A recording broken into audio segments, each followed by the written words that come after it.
Toyotomi's primary reason for producing this presentation was to provide an introduction for dealers or prospective dealers, people who might be interested in the product, to familiarize them with the basic operation of the stoves and some basic troubleshooting and so on. I want to stress that this is an introduction. It's not a substitute for reading the printed material that's available, service manuals, operating manuals, owner's manuals, and so on, because some of the information that is available on those materials is not going to be presented here. We would recommend that you view the entire presentation at one sitting if possible, but watch and listen to the whole thing. And then in the future you can use the menu to find a section for refreshing your memory on certain parts of the production. Basically, this presentation is divided into 4 sections. The first section has to do with an introduction to the vented heaters. The second section has to do with an introduction and presenting the features and so on of Toyotomi's water heaters. And then the third section is a troubleshooting and maintenance repair type section for the vented heaters. And the last section is on maintenance and repair of the water heaters. Before we begin talking about the product itself, I'd like to take a couple minutes to tell you about the manufacturer. Toyotomi Company is headquartered in Nagoya, Japan, and it's one of the world's largest manufacturers of heating equipment. In fact, since 1973, they've produced about 1.25 million vented heaters, and in that time period, they've produced about 45 million other heating products. Many are sold in the United States, but they're also sold worldwide. In the United States, the product is sold and distributed by Toyotomi USA, which is a wholly owned subsidiary of Toyotomi Company. Many people in the United States are not familiar with Toyo Stove or Toyotomi or Oil Miser, but they are familiar with Kerasun, and the Kerasun brand, all of the product from that brand was manufactured by Toyotomi USA. So it's a company that has a long-standing history in the United States and a long-time commitment to the U.S. market. As I mentioned early on, there are 2 primary product types that Toyotomi manufactures and imports into the United States: vented heaters and water heaters. We'll be talking about the vented heaters first. And within the vented heater product line, there are 2 types of units that have different brand labels. These are called the Toyo Stove laser heaters. These heaters are all designed, certified, tested, both in the United States and Canada, to burn #1 heating oil or kerosene. The other line of vented heater products is called the Oil Miser. And the Oil Miser is designed, certified to meet standards for burning #1 heating oil or #2 heating oil. Wherever heating oil is a viable fuel, and that means that it's available in the right type, that it's competitively priced, these products become very quickly one of the most popular and the best heating systems available for people who want to burn oil. Now, why is that? And what do you tell your customers about these heaters that will convince them that they are one of the best products that they can use? Let's talk about some of the features.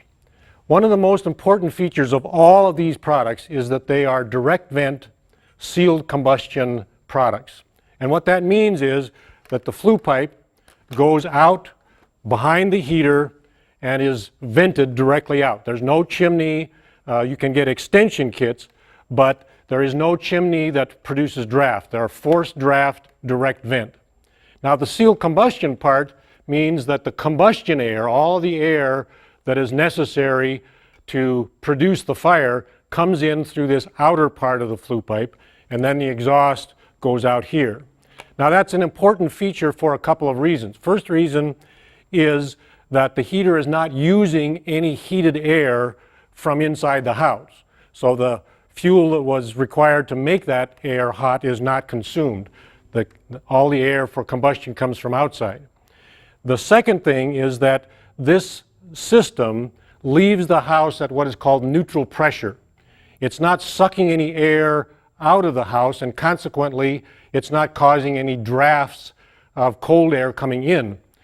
For example, if you have ever had a house with a wood stove or a fireplace, when you use that heating appliance, it creates a lot of air, and that air is sucked up through the fire and out the chimney, and a lot of cold air comes in from all of the little nooks and crannies around the house to replace that air that was burned during the combustion process.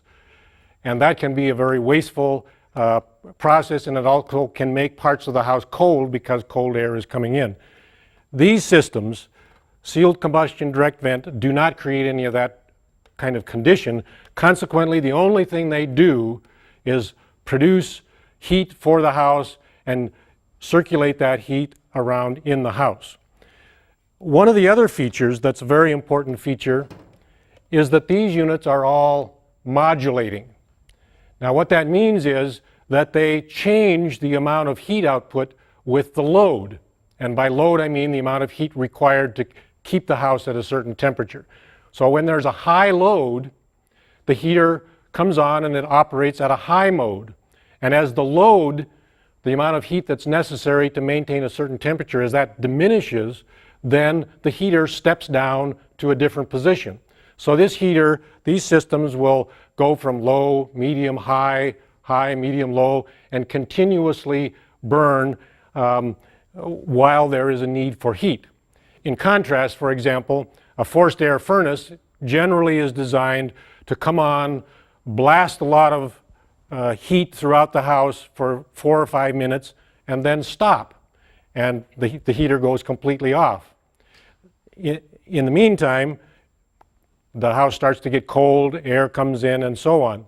But with these systems, the heater is constantly working to provide an even heat modulating between the different modes of operation. So it basically provides a ductless heating system. And this system allows these heaters to heat remarkably large areas. Some of these heaters are used in extremely cold climates to heat 2,000 square feet or greater sometimes, because what they do is they gently and continuously move air around the house rather than try to blast the heat into it. These units are also generally smaller in BTU output than a typical furnace would be. You might have a furnace in your house or in a house that would be 80,000 BTUs as its heat rating. Now that system would come on, blow for 5 minutes, then off for 5 minutes, then on for 5 minutes, then off for 5 minutes. So in effect, over a period of an hour, it really is only using 40,000 BTUs, but it's an on and off kind of system. Whereas this unit, 40,000 BTUs, comes on, uses the same amount of fuel or maybe even less, produces the same amount of BTUs, but is a continuous action.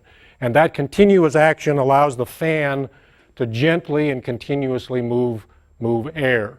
And that fan on all of these systems, these fans are extremely quiet, so that you don't hear the big blast of air that you might get out of a forced air type system, but it's a gentle convection loop is what we call it, that is created by the fan.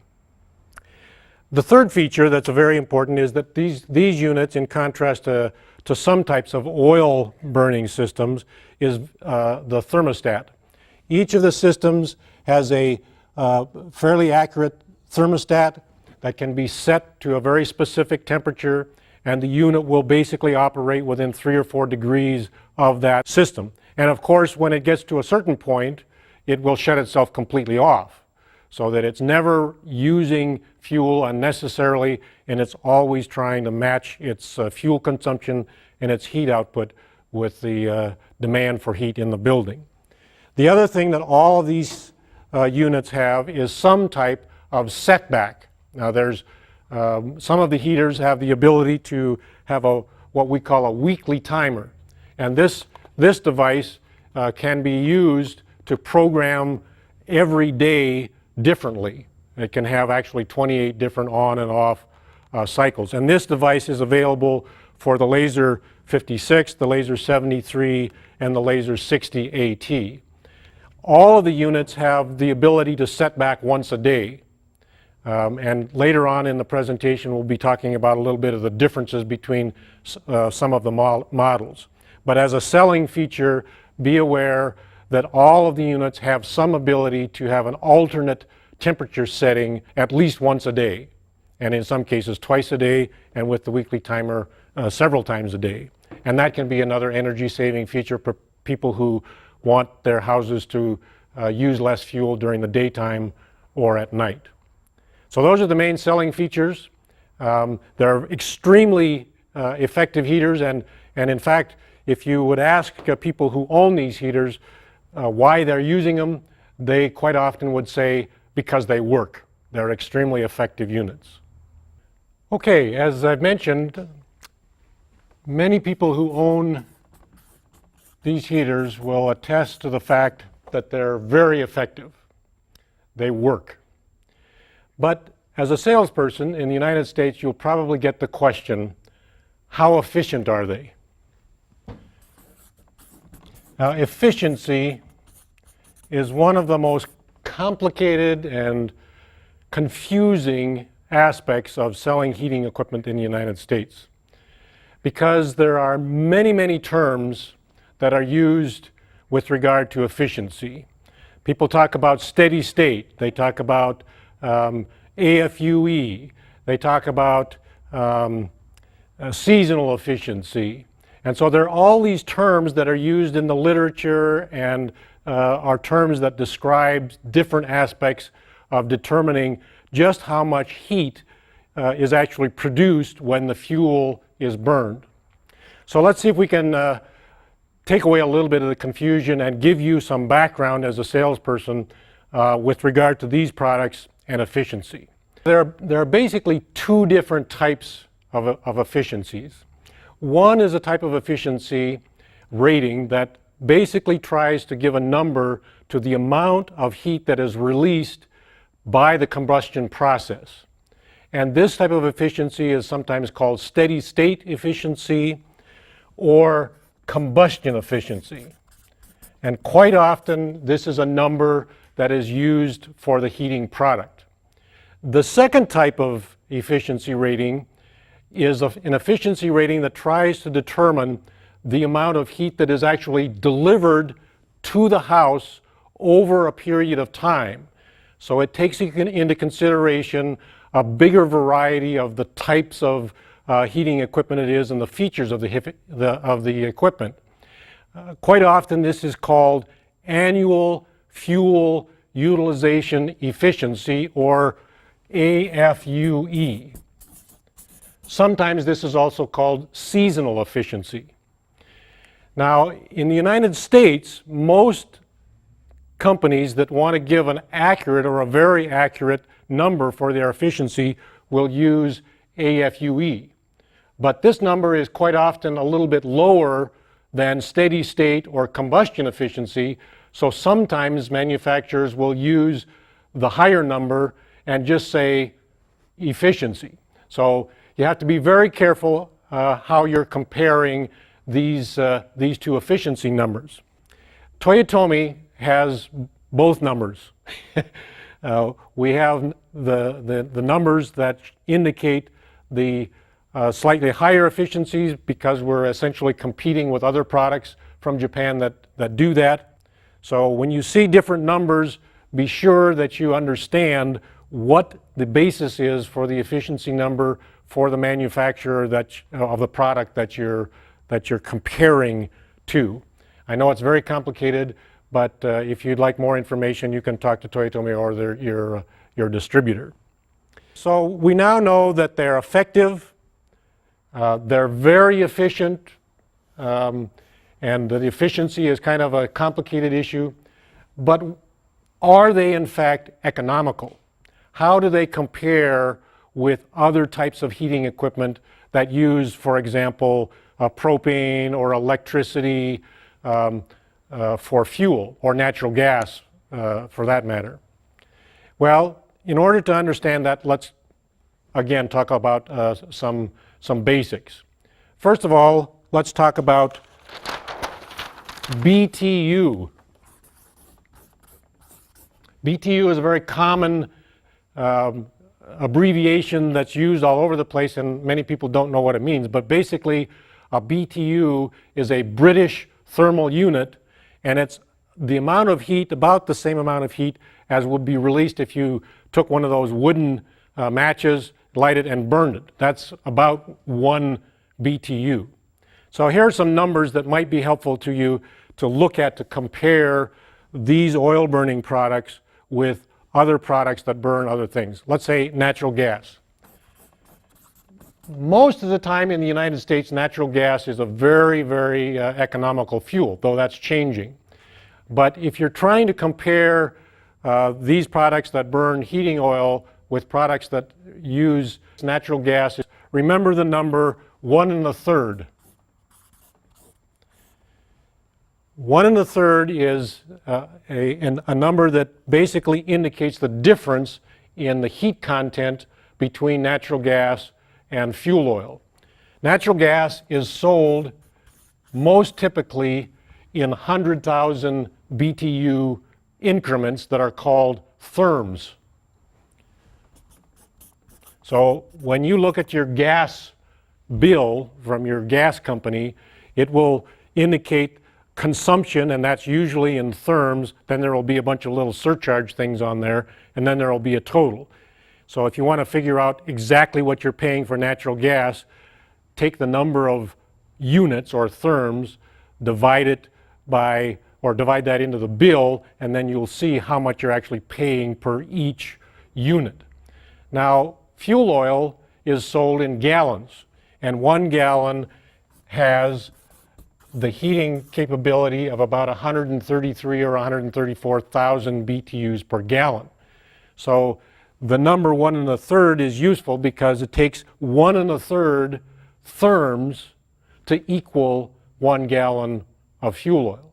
So in order to determine the comparison, you need to figure out what your therm cost is, what your oil cost is. If you multiply the therm cost by 1 1/3 and it's more than your oil per gallon, then you know that natural gas is not a very economical way to heat, and that you could actually heat more efficiently with these heaters, with using oil. Typically in the United States, it's the other way around, that the oil price is a little bit higher than natural gas, but it depends on where you are. Okay, here's another number, 32. 32 is the number that you would use if you're trying to help somebody compare the cost of heating with oil as opposed to electricity. Now with electricity, it's a little bit more complicated because electricity is considered 100% efficient. There are 3,412 BTUs per 1 kilowatt hour of electricity. And if you multiply that 3,412 by 32, you get to about 109 or 110,000 BTUs. And that's very close to the amount of heat that is actually delivered by a Toyo stove burning heating oil, which is 134,000 BTUs. So that number 32 enables you to take your kilowatt hour cost, and remember, when you're looking for your kilowatt hour cost, you need to look at the number of units plus all the surcharges, get a total bill, divide the total bill in the number of units, and to get an actual kilowatt hour cost, not what they tell you is the cost, but the actual total bill divided by the units. And then multiply that times 32, and then you will be able to see the heating cost using electricity versus the heating cost using a gallon of oil. And now propane is one of those fuels that is very useful to understand when you're promoting and selling Toyo stoves. The confusing part here is that propane is also sold by the gallon. So many people think, okay, I'm buying a gallon of propane and I'm buying a gallon of fuel oil, and because they're both gallons, if I compare the price of a gallon of oil with the price of a gallon of propane, I'll have a legitimate comparison. But that's not true, because propane only has about 91,200 BTUs per gallon, somewhere right around $92,000. So if you're going to compare propane cost with heating oil cost, you need to multiply the cost of a gallon of propane by about 1.467, or 1.5 to round it off. And that will tell you how much the real cost is in comparison between propane and heating oil. Another way to get a number that's quite easy to remember is to think about it this way. Take 60 gallons of propane to equal 40 gallons of heating oil. And that's, of course, assuming that the equipment that you're using is just as effective and just as efficient. So they're effective, they're efficient, they're economical, but are they convenient and safe? Well, all of these products have been tested to very high standards of safety, both in some cases by UL, ULC. They all have extremely high quality reputations for safety, and there are multiple safety devices in them. They're also extremely convenient to use. Push a button, turn them on, push a button, turn them off, and so on. Many people also say, well, this is an oil heater, so it must stink. Not so. All of these units burn very, very cleanly, and they are completely odorless. Another feature about these units is that they are extremely flexible in terms of where you can use them and how you can install them. They have extension kits that allow them to be put in basements. They have fuel lifters available that allow them to be put on second story above the fuel tank. They can be put in small buildings. They can be put in large buildings. And these heaters are used in virtually every kind of structure for various kinds of use, from homes to stores to motels, restaurants. Everywhere where people need heat, these heaters are being used. Very, very flexible. And also another feature about them that is very useful for some vendors is that they can be installed by the person who buys them. Now, in many cases, many of you that are selling them will want to offer installation for the consumer, and some of your customers will take advantage of that. Have you come out, install the heater in a very quick manner. But in other cases, they'll have a very remote cabin or a remote home, and they want to be able to take the heater and install it themselves. So these provide very, very useful heating systems for the do-it-yourselfer who needs to provide heat. They want to have very good heat system in a very remote location, and they don't want somebody to come and install it. So from that standpoint, in terms of installation, they're very user-friendly. They're also very user-friendly as far as fuel, because they're using a liquid fuel. The requirements for the fuel tanks are there, but you don't have to have a licensed installer to necessarily come and put up a fuel tank and connect a fuel line. That's somebody, in most cases for these remote locations, somebody can do it very easily and safely. So they have an extremely wide appeal to people who are looking for a heating system that they can install, provide fuel for, and do maintenance for on their own. In this section, we want to explain some of the feature differences between various models of the Toyo stove and Oil Miser line. It's very important when you're selling the product not to get the features confused between the different products, because some products, some models have one feature, whereas a different product, a different model does not have that feature. So one of the features that we want to mention on the Laser 56, the Laser 73, and the Laser 60 AT, all of these units have the same circuit boards for both the indicator lamp circuit board and the main circuit board. So these units are all able to use a daily setback. They're also able to have a weekly timer.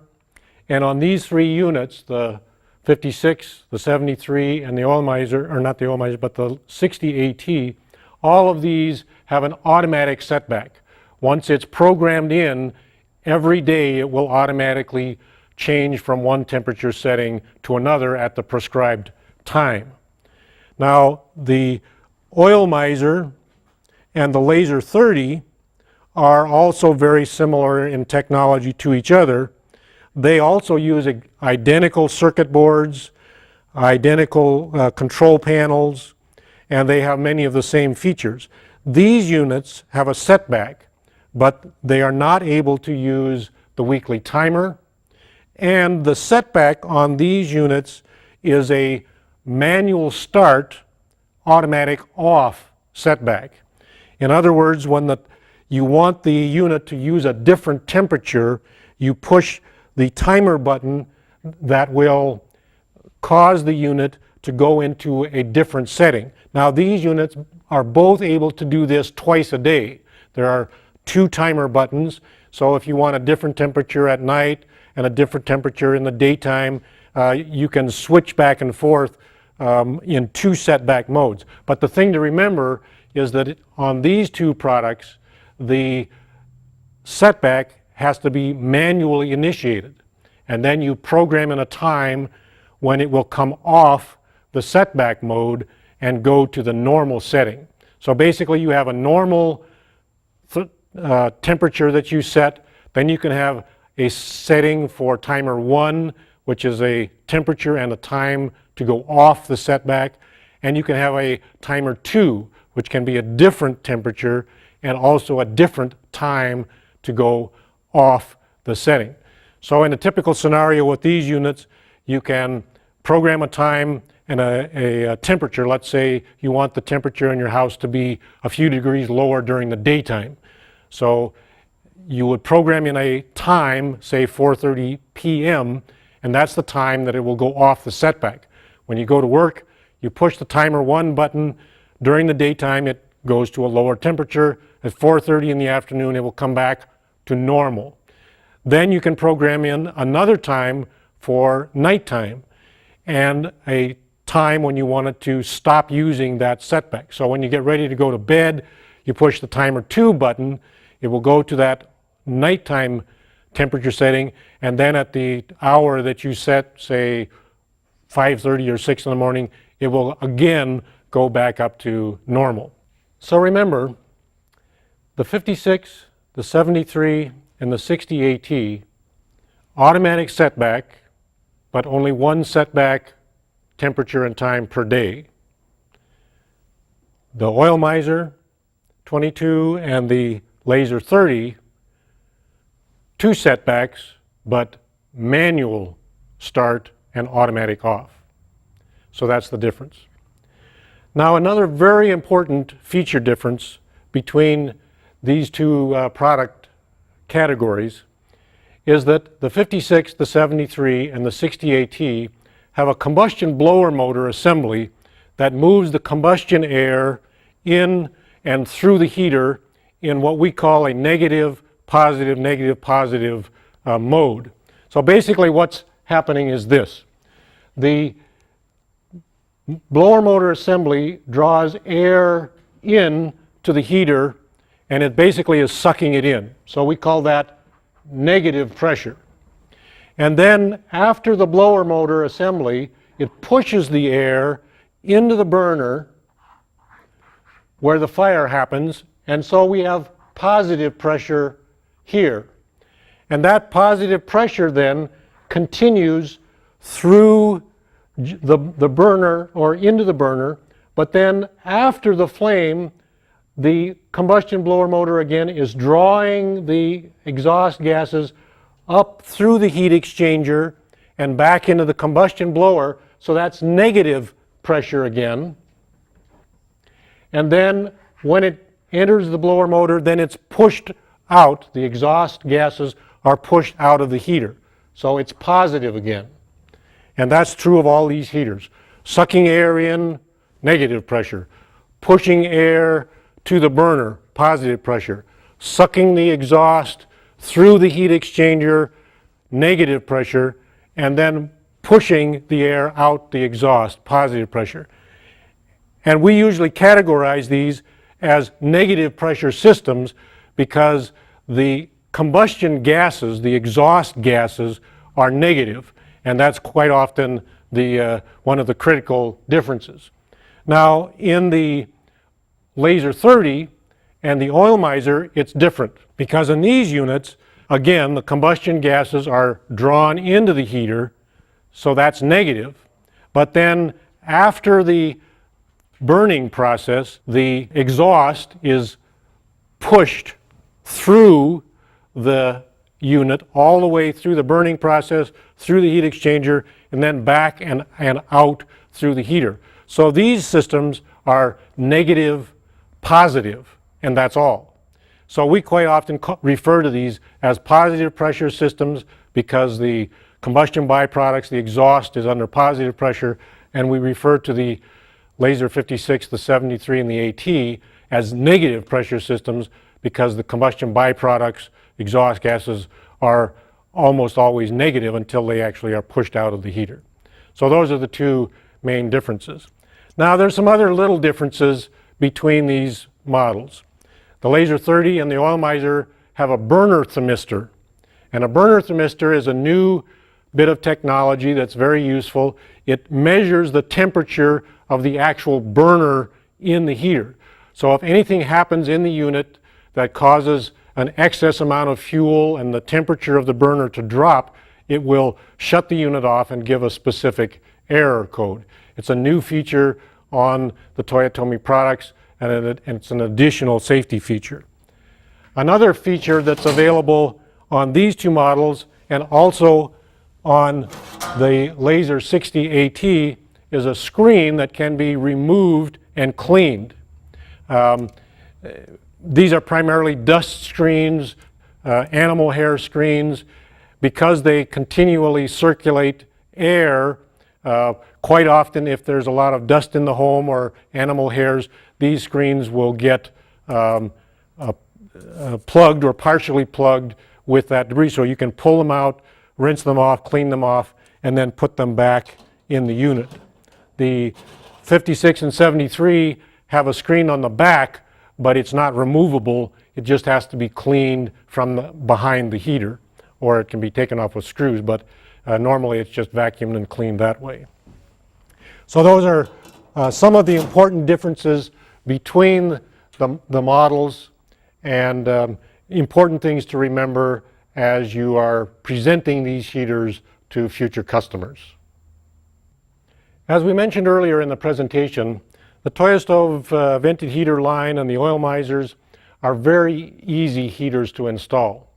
However, there are some very important issues that need to be addressed when you install the heaters. So when you're selling the unit to somebody that's going to take it home and install them themselves, or if you are a technician that is going to install one of these things, there are some very critical things to remember. And one of the first things to remember is to read the owner's and operation manual. It's very important that you read through the manual, understand everything clearly. So whether you're doing it yourself or whether you're talking to a customer, encourage them to read the manual because there's a lot of important information in there. Now the other thing to remember, and that's a very critical for the operation of the heater, is that these heaters basically breathe through this opening. In other words, they bring in fresh combustion air to the combustion process, and they exhale exhaust air. Now, that exhaled exhaust air has to go far enough away that it doesn't contaminate the incoming fresh air. And what that means is that you need to locate this pipe in such a place that there's plenty of air movement around it to keep the exhaust flowing away, and that there's nothing too close to force the exhaust air back into the intake. It's also very important, and you need to remind people that if this gets covered with snow, or if it's exposed to high moisture like wind and rain and so on, that it's not a very good location for the heater if it continually gets that way, or if it's a situation with snow that before the heater is operated, the snow should be removed. You have to remember that the heater breathes. And that's also a bit of an issue when locating the heater relative to windows or other openings in the structure. And this is something that local codes sometimes will dictate. Various codes require several feet away from any kind of an opening, and other codes allow a little bit closer. So that's something that each dealer should be aware of. One of the most important things about this breathing aspect is that if this heater breathes in contaminated air that's not oxygen, it can cause it to cough. Just like a human person would cough if they're breathing in something bad. They go, ha, ha.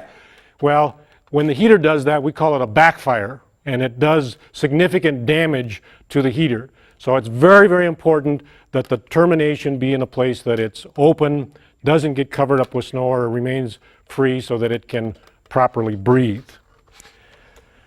Another thing to remember, just from the standpoint of convenience, is that there is a template in the box that tells you where to put the holes. Some people don't even pay attention to this and end up making more work for themselves because they put the holes in the wrong place. But there is a template inside each of these heaters. Sometimes it's a piece of cardboard, sometimes it's a piece of paper like this, but it tells you exactly where you can install the heater. So after you've determined where the studs are and you're free of any electrical wires, then you can put the heater in any of these spots along this range. Another very critical aspect of the heater, and we've talked about this before, is that when you burn oil, in fact when you burn anything, you produce water. It's any carbon-based or hydrogen-based fuel that has hydrogen in it. You burn it, you combine it with oxygen, and guess what you get? H2O, water. These heaters are so efficient that the water vapor that is part of the exhaust is almost ready to turn into liquid water. It's called the dew point.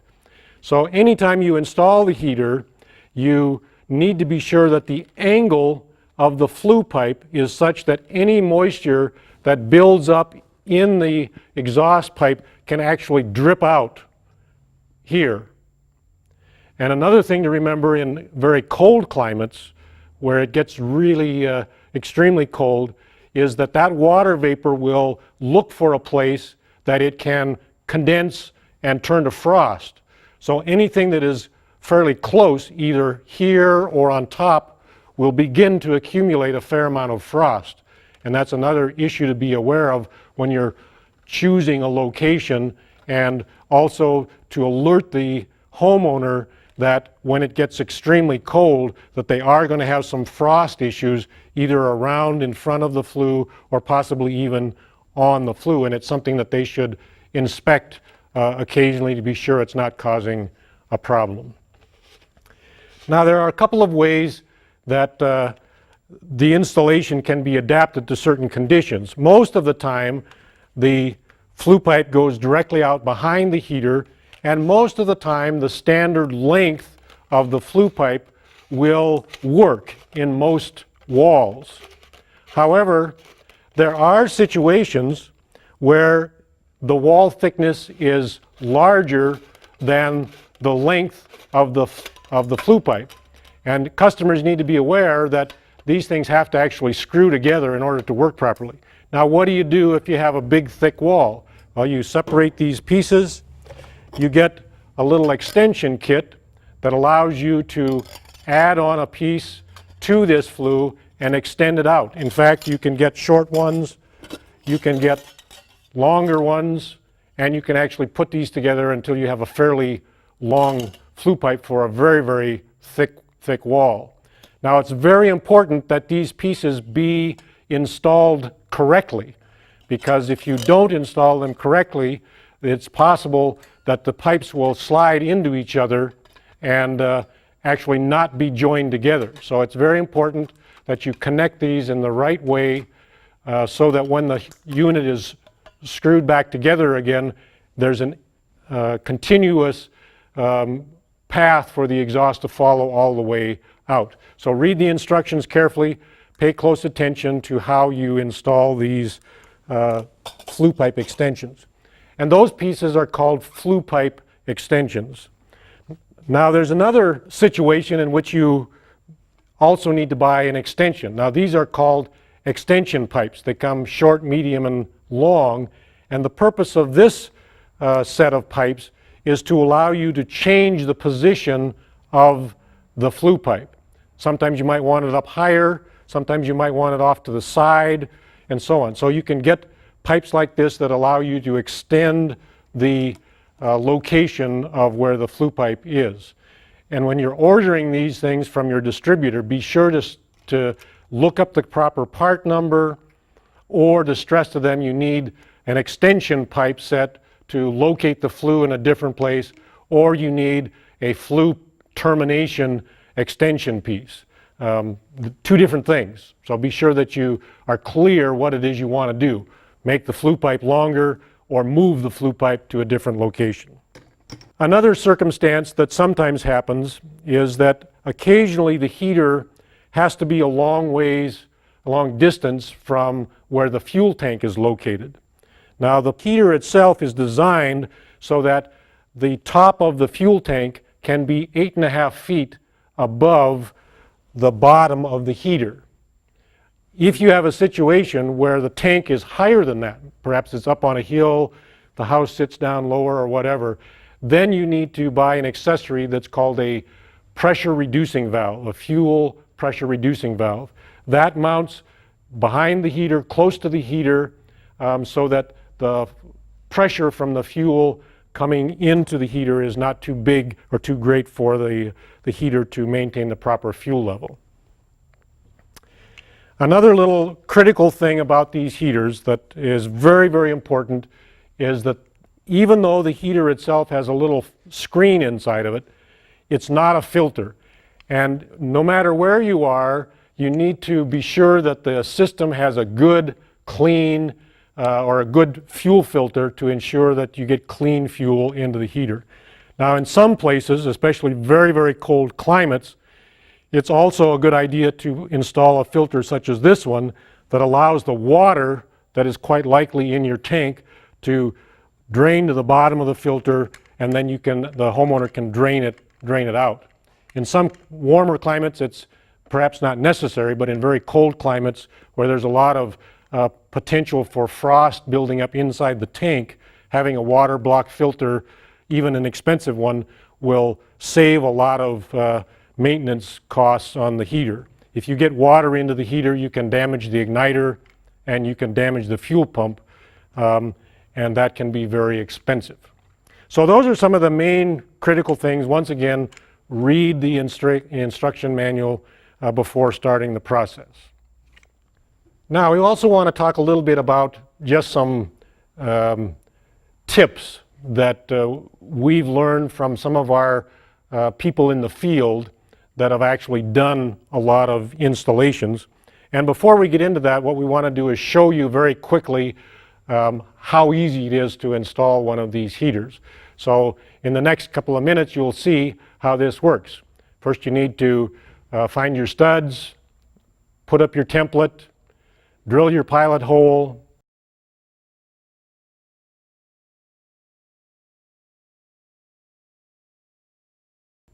cut your hole into the wall, then go to the outside, cut your hole on the outside of the wall,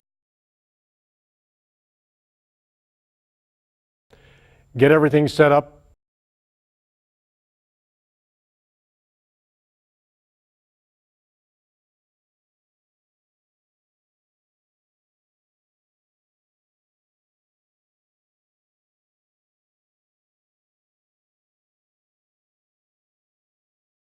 Slide the heater in place.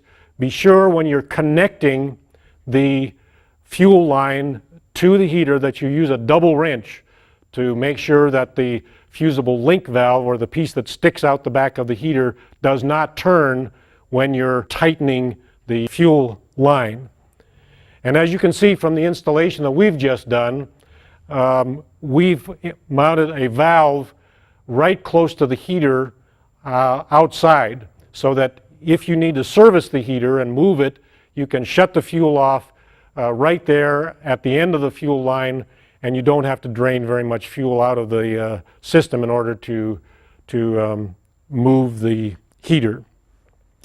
Another suggestion that some of our dealers have from very cold climates is to have the fuel line come in and actually travel some distance inside the house where it's nice and warm, to allow the fuel to actually absorb some of the heat, so that the fuel coming to the heater is not extremely cold.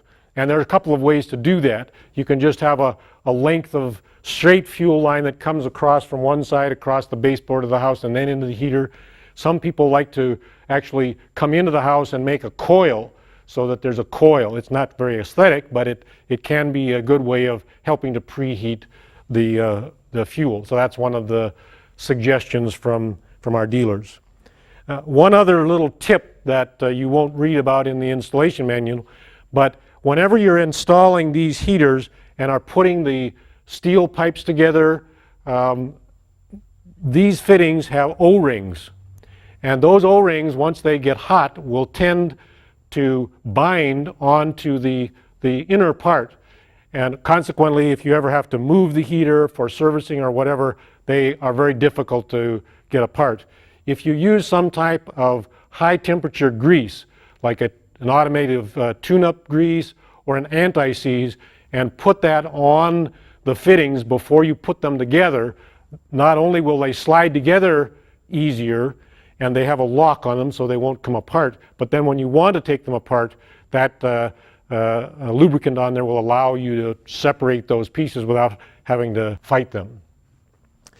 Another tip that we showed in our little presentation here is that some dealers find it easier to, especially with the screw together flue pipe, is to get everything actually on the heater, then slide the heater up with half the flue pipe in place, and then go to the outside and screw the outer part of the flue pipe on. It makes it a little bit easier for a one-person installation. And one other suggestion that we'll pass on is that if you decide to use any of the extension kits, you should advise the homeowner that these will need to be removed and cleaned fairly often. If you're using number 2 fuel or a blended fuel, or sometimes even number 1 fuel in very cold climates, it may have to be annual. So when you plan your installation, plan for the fact that these pipes should be occasionally removed and cleaned. And one other suggestion is that if you use one of the flexible exhaust pieces, for example, if you're putting it in a corner or in a situation where you need to have a little bit of longer distance and can't do it with a regular straight extension, you can get flexible pieces. These pieces are corrugated and they will accumulate a certain amount of soot and carbon. So occasionally these pipes should be removed, washed out and cleaned to make sure that they have a good flow of air through them, and then they're not getting obstructed. Now, one other installation situation that you might encounter is for people who live in very remote areas. They will sometimes want to operate these heaters where there's no power from the grid, from the power company. And typically they'll have some kind of power generating equipment like a generator or solar panels or a wind generator, store the power in batteries, and then want to run the heaters off that power. And in order to do that, you need what is called an inverter. It's very important that you get the proper type of inverter, and it's not easy to just say categorically which type of inverter to use, because there's very different configurations. Generally, if you use a pure sine wave inverter, no matter what brand it is, if it's large enough and it needs to be about a 400 or 500, 600 watt inverter, that will work. But some modified sine wave inverters will work, some won't. The best thing to do is call your distributor and ask them what they recommend for an inverter. Another situation can occur when people are looking for some way to operate their heater in an emergency when the power has gone out. People say, gee, what do I do when the power goes out? How can I operate my heater? Most of the time, small portable generators, once they're started up and evened out and working smoothly, will provide power to these products and operate them quite nicely. Now that you have the heater installed and you're ready to operate the heater, or the homeowner is ready to operate the heater, once again I want to stress how important it is to read through the owner and operating instruction book. There's a lot of information there. We didn't have time to cover all of the details. Read the owner in the installation manual. I do want to point out, however, some important things that people should be aware of as they start to operate their heater. One of the things that's mentioned in this manual is that the owner will need to push a small red button on the side of the heater. It's on the sump, and you'll see it in this graphic. It's important to be sure that people just poke it. Don't hold it down. It's not a priming button. It's not a pilot light button. It just releases a float mechanism in the sump that allows the fuel to start flowing. So just poke it just like that. Now another situation that you might run into is when the heater is installed at high elevation. Now at high elevation, the heater will need to be opened up and the circuit board will be accessed, and there's a small switch inside the heater that will need to be changed from the low or normal position to high. And generally this has to be done if the heater is going to be used above 3,000 feet. It varies a little bit from one model to the other. So again, read the manual, determine whether it needs to be put into that position or not, and then locate where the circuit board is and the switch. One nice thing about this is that if you think that the heater might work better you're at 2,800 feet or 3,100 feet, you can actually try it, operate the heater, switch it back again, and a very easy process, as you can see. And if the homeowner wants to use the weekly timer, then it's another circuit board change. The weekly timer requires that the circuit board be accessed and that the weekly timer be plugged in. Now one thing to remember is that when you install the weekly timer, the heater has to be unplugged. So before you are ready to actually start using the heater, you have to turn it off, plug in your weekly timer, and then plug the heater back in again and turn it on. So those are a couple of things to remember. Now another issue with regard to operating the heater that sometimes people overlook is that all of these heaters have what is called a self-cleaning mode. And the self-cleaning mode is basically a feature that's incorporated into the heater so that every day at 2 o'clock, actually every night at 2 a.m., the heater will stop doing whatever it was doing, and it will turn on the igniter and run that igniter for about 10 minutes. And what that does is it helps keep the igniter clean, and it also will help keep the burner a little bit cleaner, especially if there's a little bit of accumulation of carbon or soot around the igniter. Now it's a very, very useful feature. However, the cleaning cycle depends upon the clock being activated. So if the clock is not on the proper time, or if there's been a power outage and the clock is not on, no cleaning cycle. The frustrating thing, or the thing to be aware of, is that as soon as the homeowner turns the heater on to make it operate and make heat, they will not see the clock anymore. the clock will be gone. And what will show on the digital display, as you can see, is the temperature in the room and the temperature that the heater is set at. They don't see the clock. And if there's a power outage, when the heater comes back on, it will also come back into the on mode. So once again, they won't see the clock. Here's a suggestion. Tell your customers that whenever their microwave is blinking or their clock is blinking on the radio or their alarm clock, they should also go to their heater and reactivate the clock. It doesn't have to be set to the proper time, but it has to be activated, and that just involves pushing a couple buttons. You can read about it in the owner's manual, but just setting it to the clock set and then back to normal will cause the clock to start working again. Of course, the disadvantage of doing that is that 2 a.m. for the heater might actually happen at 1 p.m.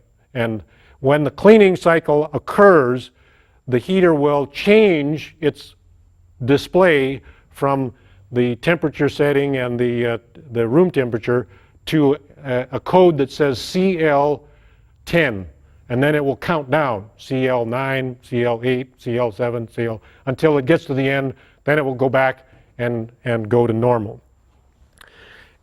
Another thing that's really important about having your clock set is that it's a very good idea to get a little bit of heat in the heater during the summer or in periods when it's not being operated. This will help keep it dry, because sometimes when the heater is just sitting there, warm, moist air will get inside the heater and cause condensation, and that can be damaging. If you have the clock set, then every day, even if the heater is not used during the summer, every day it will turn on the igniter for those 10 minutes, create some heat inside the heater, help dry it out, and so on. And one final word while we're still in this section about operating the heater, and that is that regular maintenance saves money.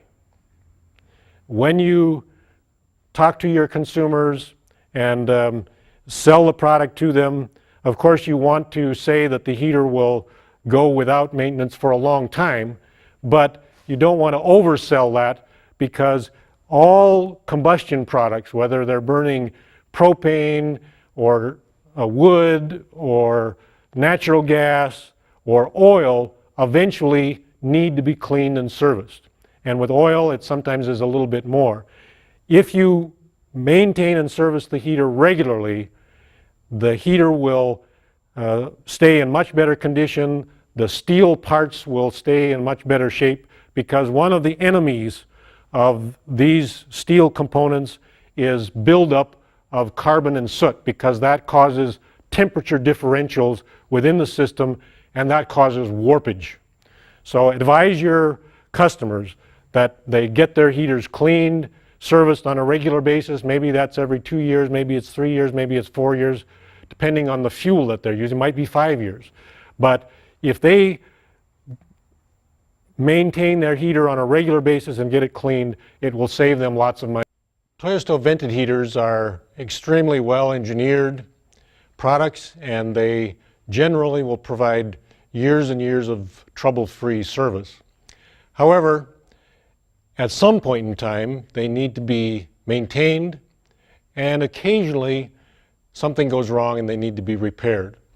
So in this section, we want to help technicians primarily, but also potentially salespeople, understand a little bit more how the systems work, what the basics of the operation, and then give you some idea of what things you need to do to troubleshoot and repair these very fine heating systems. Now, one thing to remember is that they're not complicated. In fact, they're relatively simple burner technology. They're essentially a vaporizing or a drip pot type of burner. However, they are unique and they're quite sophisticated. They are basically a fine-tuned drip pot vaporizing burner.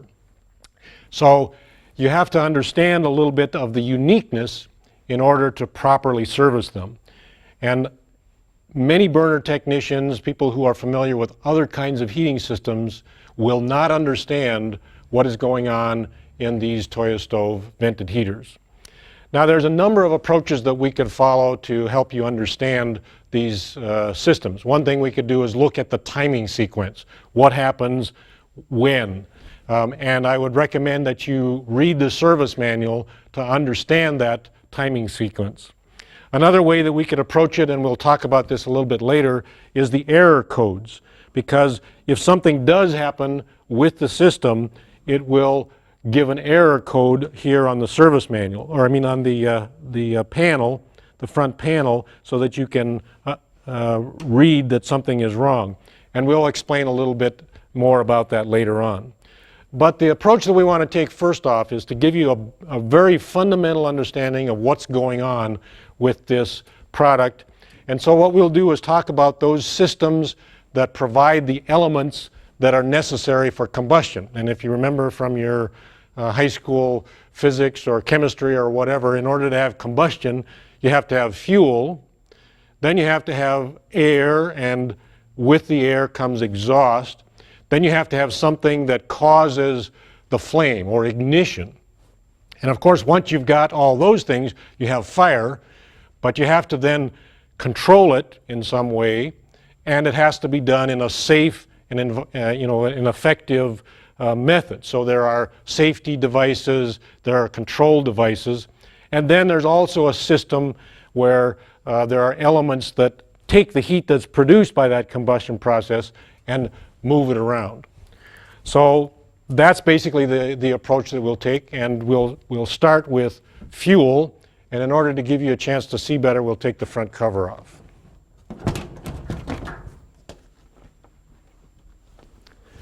Now this is a Laser 73, and the 73 has most of the component parts fairly easily accessible, but all of the Toyo stove heaters have many of the same essential elements. So what you see here in the 73 is replicated in the Laser 56, the Laser 60 AT, and then in the Laser 30 and the Oil Miser, again, most of the primary components are the same, but with some subtle differences that we'll talk about later. So the first thing we got is fuel. Obviously, the fuel first comes from the tank. And just as a point to make, it's useful if the homeowner uses a clean, preferably a new tank, rather than an old tank that they borrowed from their cousin that might have sludge and who knows what in it. So best to start with a clean, new fuel tank. The second element in the system is a valve at the tank and a filter. And again, this should be a high quality filter to make sure there are no particulates, and in cold climates it should be a water absorbing, a water block type of filter. And again, if the tank is really high, more than 8.5 feet above the heater, you'll need to have a pressure reducing valve to prevent too much pressure coming into the back of the heater. Now inside the heater, where the fuel connects on the back, there is what is called a fusible link valve. This is a safety device. It is not an on and off valve. It should always be in the full open position. And you can tell if it's open or not by looking at the threads on the top of the valve knob. Those threads should stick out the top of that knob about 1/8 to a 1/4 of an inch. Now the fuel flows through that valve into what we call a sump. It actually perhaps could be more technically called a constant level valve. Some people call this a carburetor. Basically inside there's a little float, and that float, when the fuel level goes down, it opens a valve. When the fuel level gets up to the proper level, it closes the valve. So it's constantly going up and down to make sure that that little reservoir of fuel has the proper amount of fuel. This is the fuel sump and the fuel reservoir. On it you'll see a red button. When the heater is first installed, that button should be poked, just like that. It's not a priming button, so you don't want to pump it. It's not a pilot light type button, so you don't want to hold it down. You just want to poke it. And basically, all that is doing is releasing the float from one of the safety devices in the heater, which is basically a magnet inside on the top cover that shuts off the fuel. It basically pulls the float up to the magnet if the heater is not level or if it has been jarred, moved around. So now we've got fuel here in this little reservoir. On top of the reservoir is the fuel pump and the fuel pump controller. This pump is basically a squirt gun. It's not a high pressure pump. All it does is squirt the fuel up into this tube, and then the fuel will flow down the tube here into the nozzle. It just dribbles. It doesn't go under any high pressure. The fuel pump just squirts the fuel up at the proper rate into the tube, and then it feeds down through the nozzle. And that nozzle, again, is basically just a tube that allows the fuel to dribble into the burner pot. Now, another part of the fuel delivery system is the burner mat. Now, basically, the burner mat is either a cloth or a painted-on coating that causes the fuel to wick out across the bottom of the burner, and then because the burner is hot, that fuel evaporates. That's why it's called a vaporizing burner. The fuel vaporizes. And that basically is the path and the way that the fuel delivery system works. Now, the next thing we have to have is air, and the air for combustion as well as the air going out that we call exhaust. The air starts at the flue pipe. It comes in the outer part of the flue termination and is drawn into the heater by this device, which is the combustion blower assembly. The combustion blower assembly pulls air into the unit, sends it down in a channel under the base of the heater through this pipe here. It goes along here to the bottom of the burner where there's a hole underneath here and into the outer chamber of the burner assembly. This is the burner assembly. So the air is coming up around the outer part of the burner, and then the inner part of the burner that is another, kind of like a pot within a pot. There are many, many little air holes. Those little air holes allow that fresh air to come in and mix with that vaporized fuel that was produced by the hot burner, and then you, of course, have combustion. Now, after the combustion process occurs, then we have a radiant chamber. This is where the heat and the hot gases are going up, and they're being basically drawn up, in this case, into what we call the heat exchanger, into many channels through these tubes. It's being pulled down in here, and in this particular model, this is a negative pressure process. It's being pulled through these parts. As we mentioned earlier, on the Laser 30 and the Oil Miser 22, the air is pushed the entire way. But in this case, it's pulled down through. It's pulled down into the top chamber of the combustion blower motor, and then it's pushed back out through the flue pipe and outdoors. Now, in some heaters, there's a little, looks like a donut. It's called an air damper. In this heater, it's here. On the Laser 30 and the Oil Miser, that little donut or air restricting damper is in the back of the heater, and it sometimes is actually in the rubber elbow. So you want to be sure that if you're servicing a heater that has been moved, that when you put that back together again, that air restricting damper is in the proper place. And as we mentioned when we were talking about installation, it's a good idea to use some high temperature lubrication or some kind of anti-seize on any of the connections because they will slide apart much easier.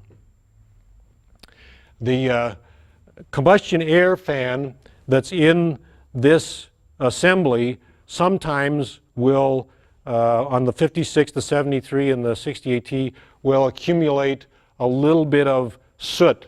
And it's one of those things that eventually will have to be serviced.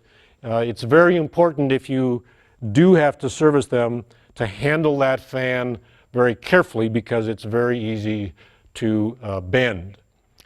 Okay, so that's basically the airflow process from the flue pipe into the combustion blower, under, up through, back and around.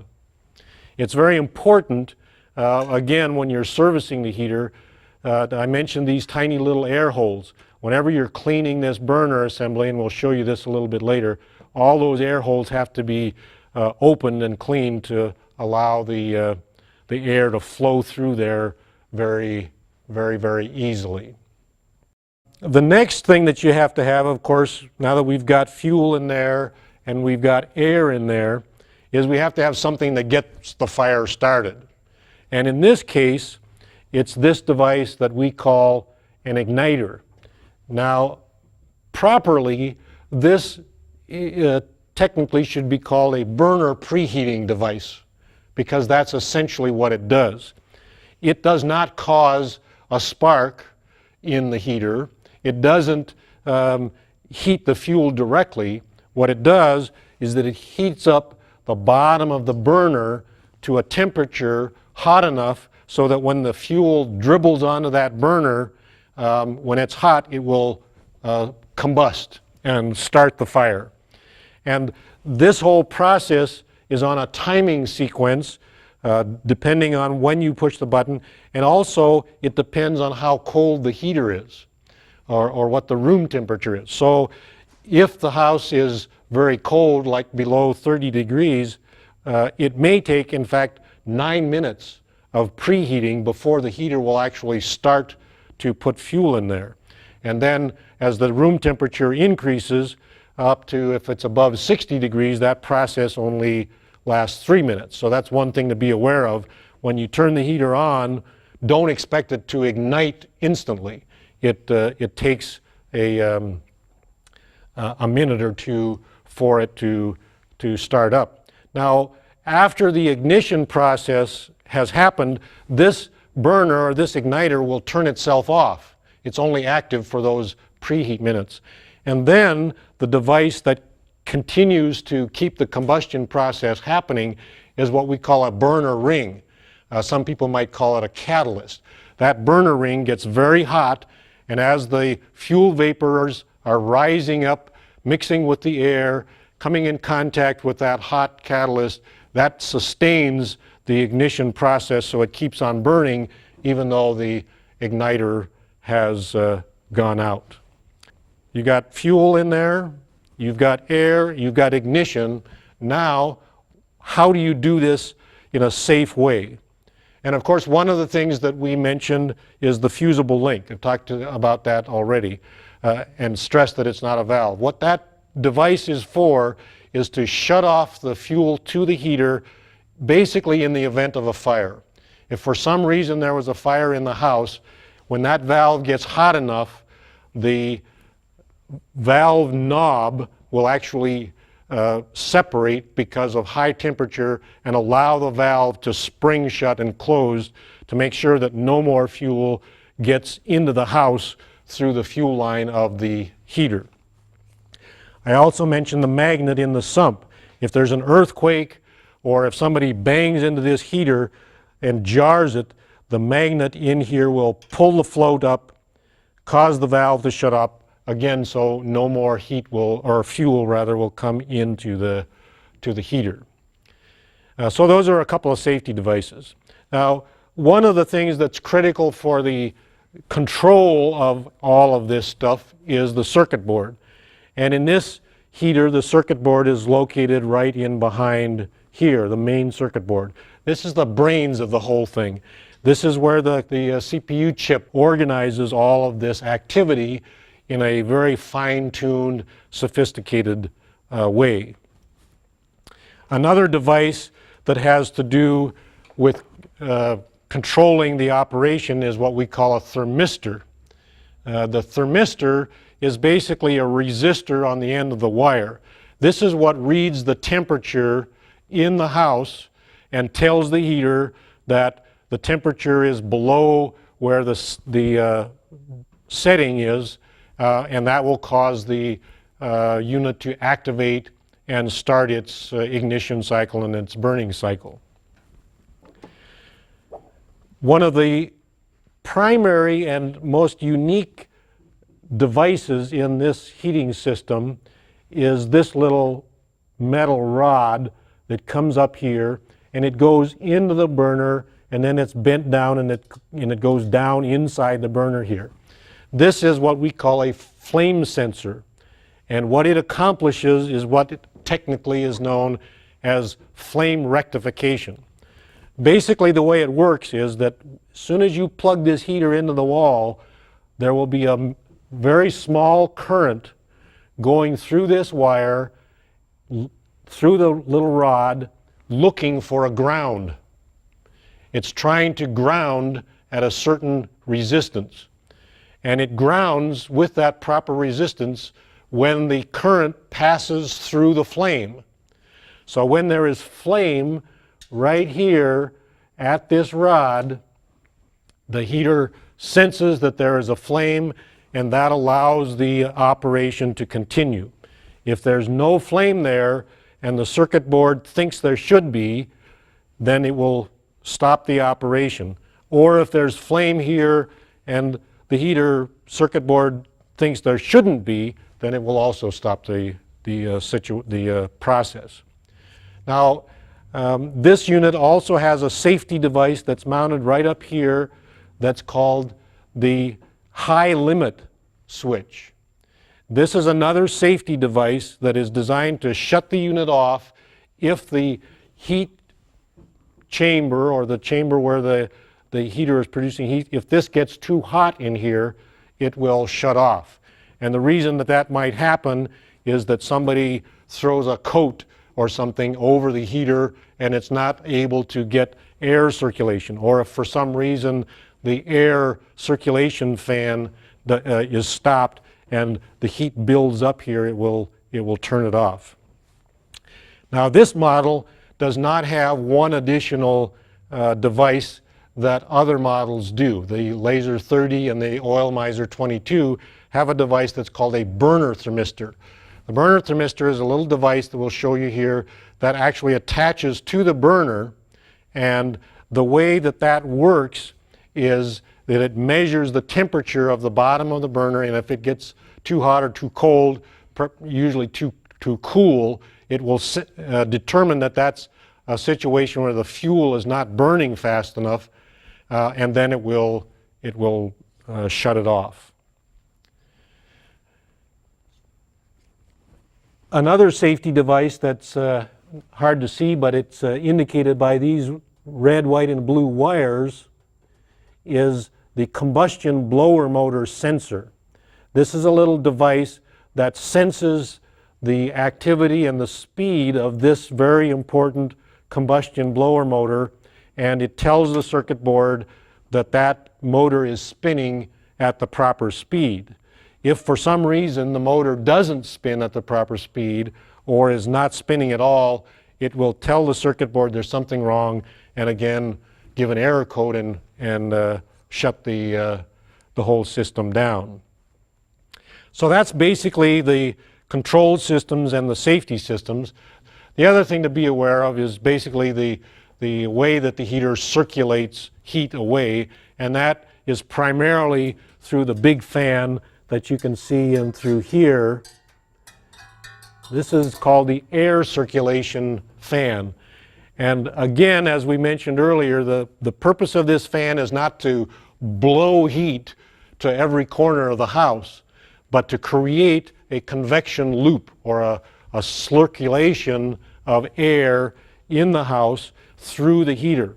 So the intent here is to keep the air moving gently, quietly, moving the air through the heater, out and around into the house, and that enables this heater to heat very large space. One of the things that's important to remember about this is that the air has to come through a screen. And in this case, that's a fairly broad, big mesh screen that's mounted on the back of the heater, but occasionally that will get obstructed with animal hair or dust, and so it should be occasionally cleaned. Some of the newer model heaters have a removable screen that can be pulled up behind, from behind the heater and cleaned in the sink or what have you. So that's the basic operation of the heater, and next we'll talk about how to deal with problems that might occur with the unit. As we mentioned, Toyotomi equipment, these Toyo stove vented heaters are very well designed, and if they're properly installed and serviced, they can last for many, many years without any problem whatsoever.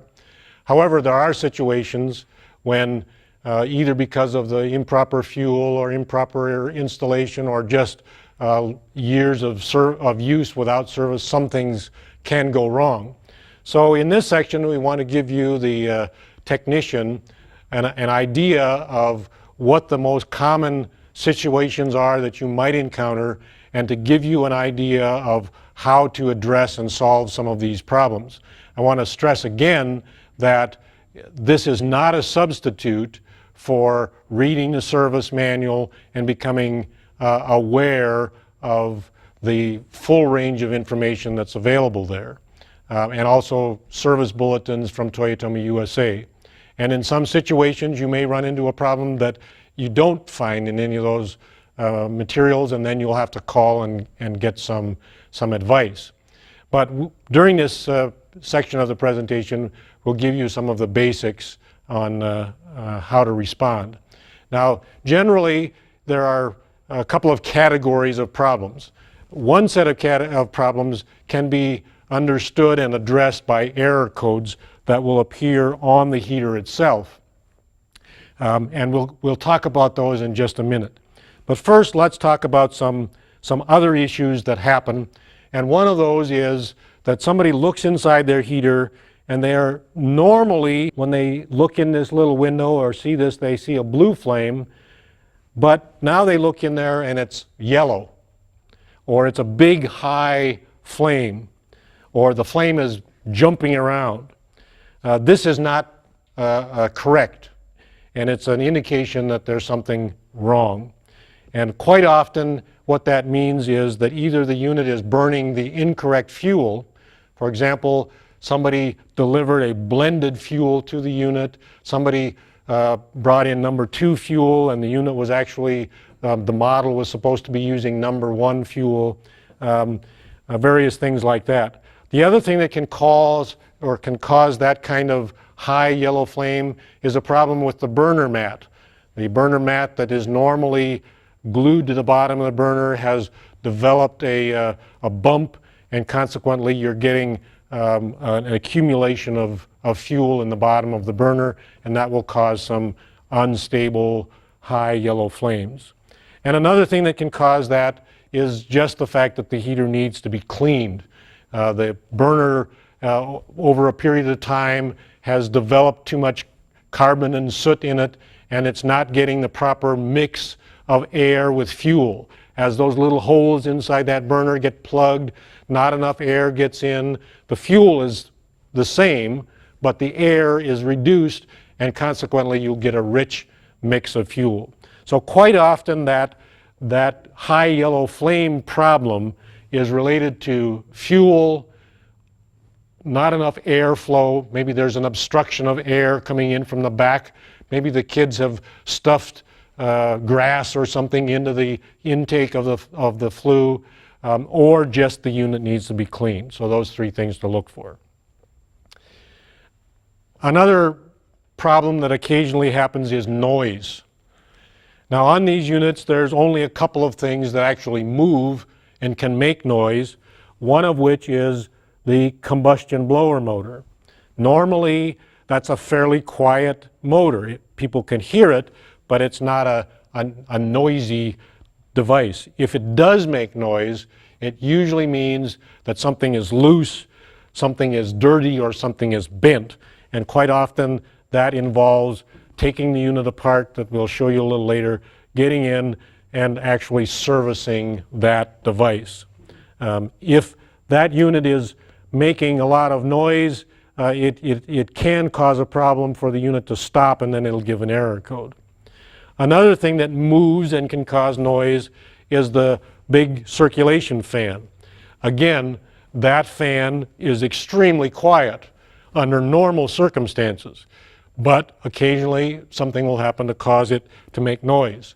One thing that can happen is somebody can bend the cover on the back of the unit so that it's rubbing up against the fan. So as the fan goes around, it's ting, ting, ting, ting, ting, ting, ting, ting, ting. Or maybe somebody drops something in there that is impacting that fan as it circulates. So that's another potential noisemaker. Another thing that moves and is normally completely quiet is the fuel pump. This is a solenoid pump that basically pumps up and down. Occasionally it will make noise, and usually if it does, it's associated with the heater not coming on or not burning properly, because usually when that makes noise, it means there's no fuel in it. And so when it's running dry, it's just like an automobile fuel pump that has no fuel. It will start making a thumping noise.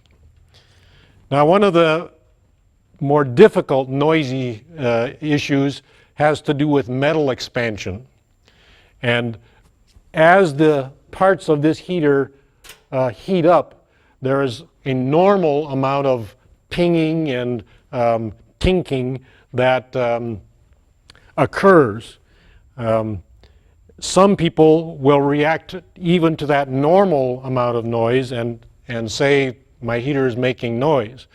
In other cases, it may be an indication that something has broken loose in the inside of the heat exchanger that is causing a louder noise when it's heating and expanding and contracting. So part of the issue there is it a normal noise or is it an abnormal noise? And probably the only way that you're going to know that is to listen to a few of the heaters when they're starting up, so that you know what the normal noise is and what the abnormal noise is. Another one that's somewhat difficult is odor.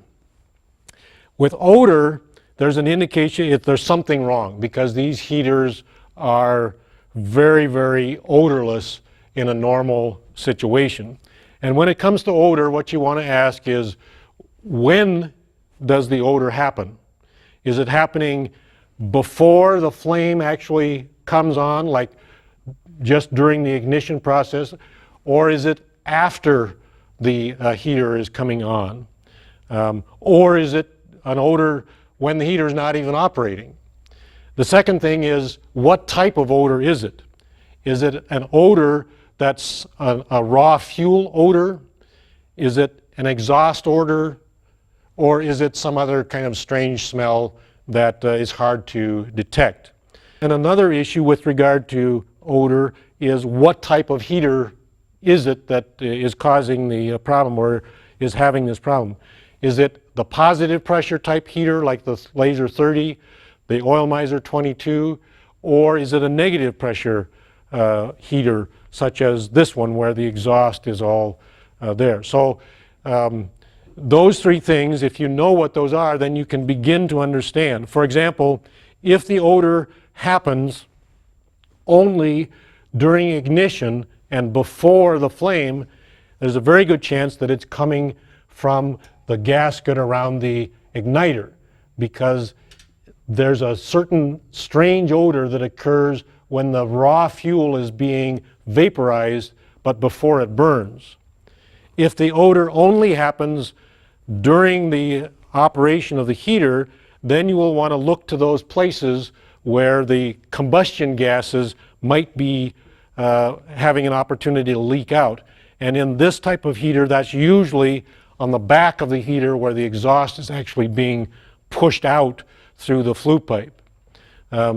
If the odor only happens, or if it's a raw fuel type odor and it only happens when the heater is sitting there, then you would look to those connections on the heater, around the fuel sump, or in the back where the fuel is coming in. Again, going back to those basics of how the fuel gets where it's going are real helpful in tracking down odors. And that's generally the way that you try to track down odors. Now, if you want to be very sophisticated about tracking down odors, you can get a combustion gases detector and use it to sniff various parts of the heater and try and find those odors, especially if they're exhaust type odors. And since we're talking about odors, some people associate odors with carbon monoxide, and carbon monoxide is a big issue. Generally, oil heaters have not as much problem with carbon monoxide as, say, gas heaters, because the exhaust from an oil heater typically has a bit of an odor. So if it's leaking into the house, it will be generally accompanied with an odor. That is, the carbon monoxide, of course, is odorless, but the gas that might carry it into the room does have an odor. However, sometimes people get used to the odor and there may be a carbon monoxide issue, and so you need to understand carbon monoxide alarms and to talk to your distributor or Toyotomi about an appropriate device to recommend to people if they're concerned about carbon monoxide or if they think that they're being exposed to carbon monoxide. As I say, generally there's no carbon monoxide from this type of system unless there's also an odor. So those are some basic sort of general types of issues. Now let's talk about some specific problems that can occur that the heater will detect and show you an error code on the heater itself. And on this model, the 56, the 73, and also on the Laser 60 AT, the digital readout that normally says the set temperature and the room temperature will change, and it will flash an error code. So the first one that you might see is either high or low. And the high or low is related to what's happening with the thermistor. And in some cases, high or low is a normal occurrence and there's nothing wrong. For example, if the room temperature is greater than 90 degrees or so, the heater is not calibrated to register those really hot temperatures. And it will say high, which basically says we don't have anything programmed in here to record that high a temperature. The same thing is on the low end of the scale. If the heater is in an extremely cold environment, below what the calibration is, instead of showing the temperature minus 40 degrees or minus 30 degrees or 0, it will just say low. So that's a normal. But you can also get those error codes for something abnormal. For example, let's say that you have your wire here and somebody wants to extend this wire and staple it up to the wall, and in the process of stapling it, they actually cut through the wire and cause a cross or a short circuit in this wire. That will cause the unit to give a bad reading, and it will say that the unit is high. It will cause a high reading, and the heater will basically shut off because it thinks that the room temperature is too high. The opposite, of course, can happen, and that is that the wire is separated. Either it's pulled out from the circuit board in the heater, or somebody has accidentally cut the wire. And if the wire is cut, then the reading that you'll get on the circuit board is low. The heater will think that it needs to make heat, and it will come on and run continuously and not shut off because it hasn't satisfied the temperature reading. So that's the high and low. Now, another thing that you might see that actually doesn't display here, but it displays on these three little lights, is these little lights will all flash at the same time. When that happens, it's an indication that the heater has sensed through the flame rod that there is a flame in the burner at an inappropriate time. And this can happen if there's a very short power outage, the power goes down, there's still a little bit of fuel in the burner, the power comes back up, and when the blower turns on, it actually reignites that fuel in there and can cause this to think that there's a flame in there. Actually, it knows there's a flame in there. And in that case, you just basically wait until that fuel is burned up, and the three little flashing lights will go away and everything will turn back to normal. The other thing that can happen is that sometimes there will be a fine filament or a carbon bridge between the flame sensor and the burner, and if it's just the right thickness, it will create the proper resistance and fool the heater into thinking that actually there is flame in there when there really, in fact, isn't. And that can cause the three little lights to flash as well. Now, the rest of the codes that we'll talk about are what we call EE codes. And it will say EE and then a number. And the first one is EE2. EE2 basically is telling you that the heater tried to ignite, but during the time period when it was supposed to be sensing a flame, it did not sense the flame. So it didn't ignite, basically. In most cases with an EE2, the heater did not ignite.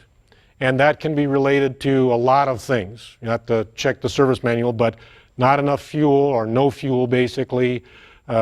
Something wrong with the igniter, something of that nature where it's not allowing it to ignite.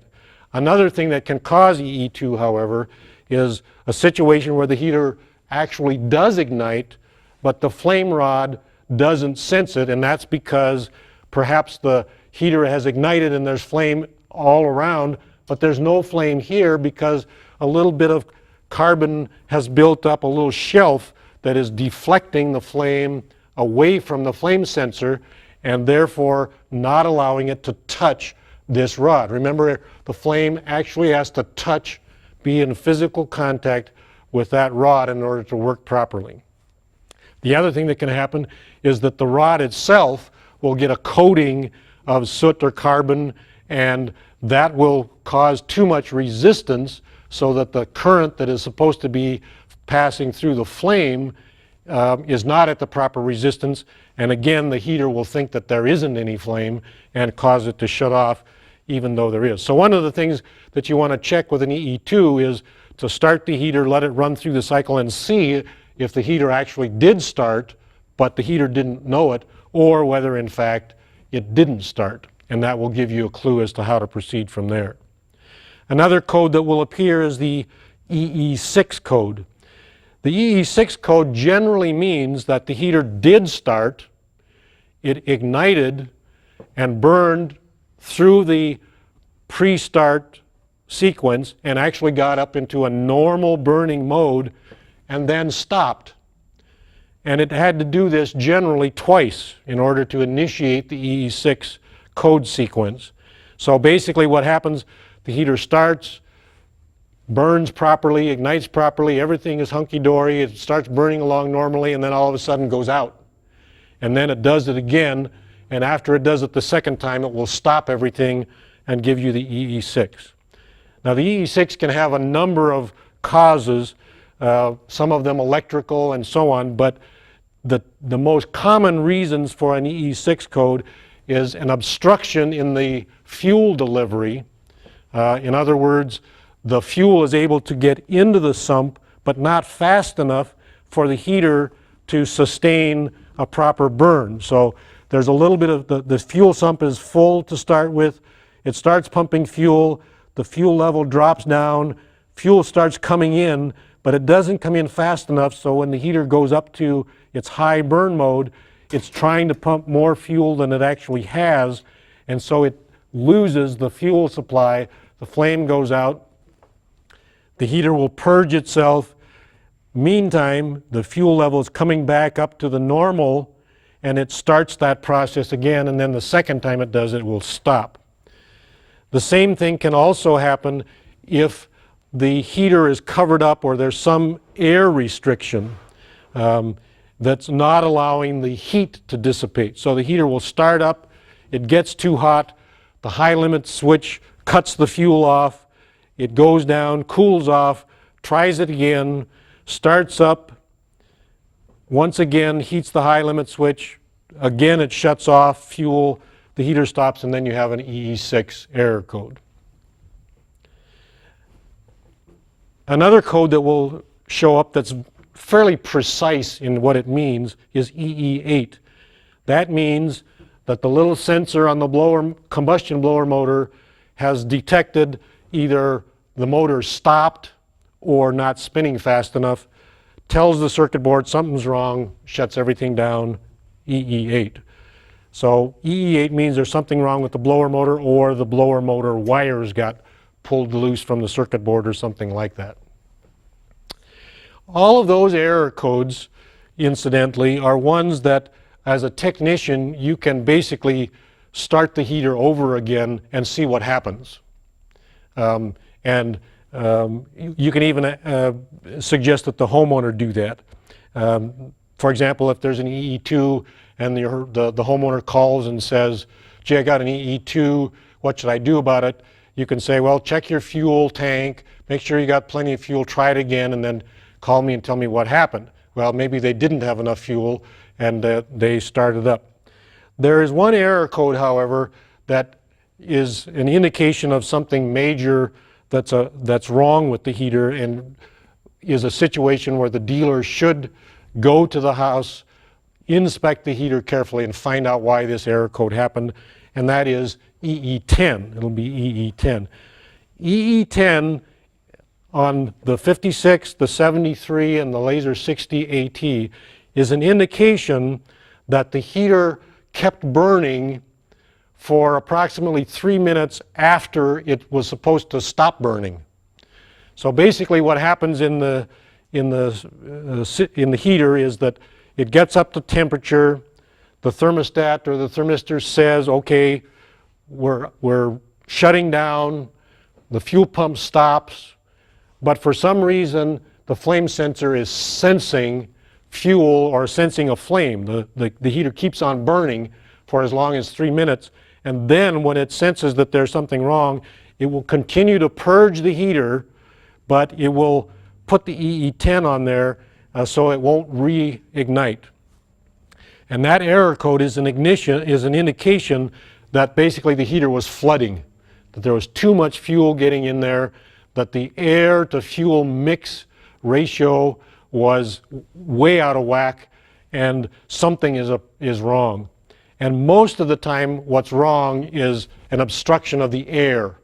Something has happened to prevent enough oxygen so that the oxygen needed to vaporize that fuel is insufficient. It starts to accumulate. The heater keeps burning, but it accumulates too much fuel in the burner, and then when it goes to its off mode, it needs to be, it still has fuel. Now the thing to remember with EE10 is that when you go to the heater, you won't find fuel in the burner, because it will not allow the heater to shut off until all that excess fuel has burned away. But even though there isn't fuel in there, you need to be sure to figure out why the code happened. So check the flue pipe, make sure the blower motor is working properly, make sure there's no obstructions, and so on, and then you can try it again. Now, this model, the 7356 and the 60 AT, do not have an EE12 error code. But on the Laser 30 and the Oil Miser, there's a code that's called EE12. And that's an indication that the high limit switch has opened and caused the heater to shut down. And basically what it's telling the homeowner is that they need to clean the screen, remove the screen, and clean that up, because it tells them there's not enough air flowing through the heater, so it's getting too hot. Another error code that is only available on the 30 and the Oil Miser 22 is the EE13. And that is because those models have a sensor actually on the burner thermistor, that senses the temperature, and if that temperature gets too cool, it will tell the unit that it's flooding and shut it down immediately before any accumulated fuel. Once again, the fuel will be burned up, but the code will remain there telling you that there was a problem with the unit. Another code that will occasionally show up on the Oil Miser 22 and the Laser 30 is a code that shows up as EE22. Now this error code is an indication that not only do you have something wrong with the heater, but you have a persistent homeowner, because the code shows up only in situations where there's been a failure in an error code, usually in EE2, indicating that the heater is not igniting, but the homeowner is determined to to get that heater going. So they push the button again, the heater comes on, tries to ignite, doesn't ignite, goes off, they try it again, push the button, goes up, starts, and then eventually the code EE22 will show up. And when the EE22 finally arrives, the homeowner cannot clear it by turning the unit on or off. The only way to clear the code is to unplug the unit and leave it unplugged for 20 minutes or longer, and that will clear the code. Of course, that doesn't solve the problem. So when you are called on to service a heater that has an EE22 error code, you need to find out what's causing the failure. Maybe it's no fuel, maybe it's a broken igniter, maybe it's a bad flame sensor rod, whatever it is. But you clear the code by unplugging the heater, you find out what the problem is, and then you can put the unit back in service. So those are some of the basic issues with regard to some of the problems you might run into, and some of the basic error codes. Again, I want to stress that this is not a substitute for becoming familiar with the service manuals.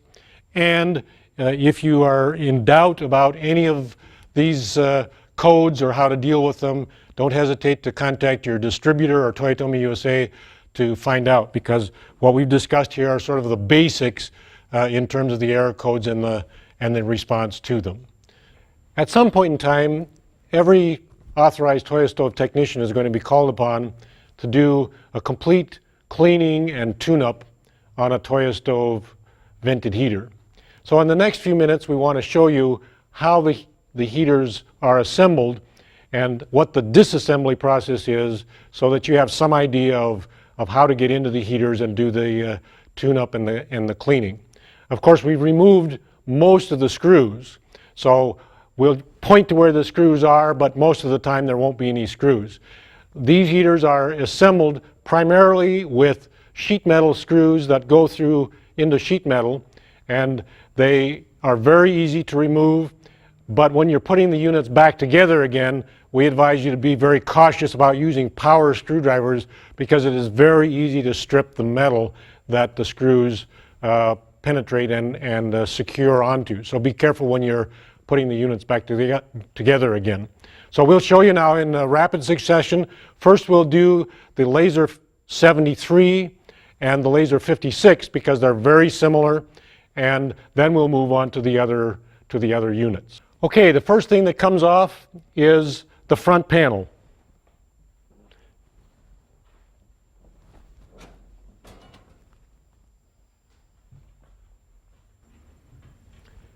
And next comes the top cover. Next comes the top heat shield.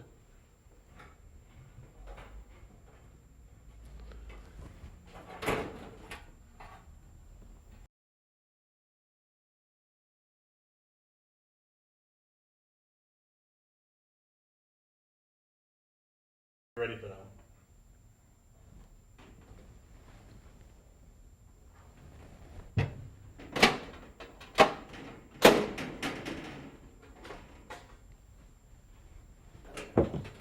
Or in this case, the front heat shield, and then the top heat shield.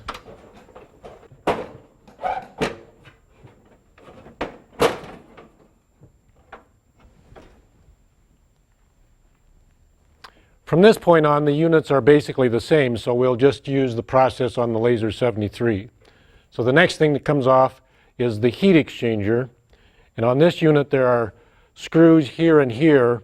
You need to be very careful when you remove these screws to be sure they turn when you turn them to make sure they come out, because they can strip the heads.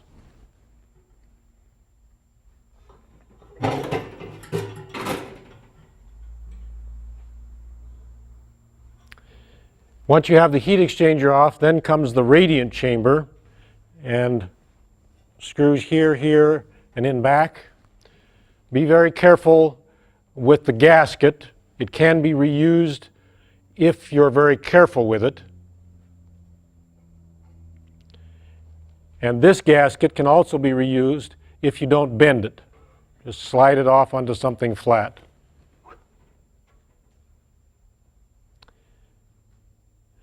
The next step is to get the burner ring out, and sometimes it's useful to take out the flame sensor rod first.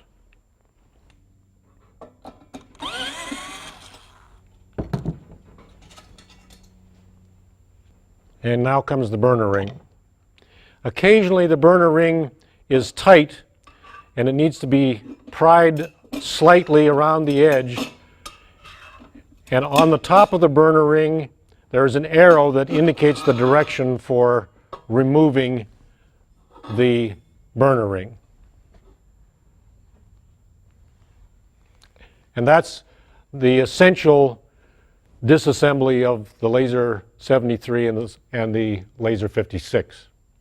The newest vented heaters from Toyotomi are the Laser 30, the Oil Miser 22, and the Laser 60 AT.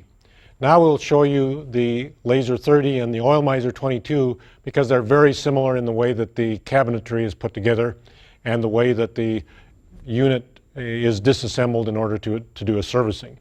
It's very similar to the 56 and 73, but with some subtle differences. So let's see how it works. First thing is, again, the front panel. On the Oil Miser, the screws are on the side. And the panel lifts up. Wires are disconnected from the circuit board, and the front panel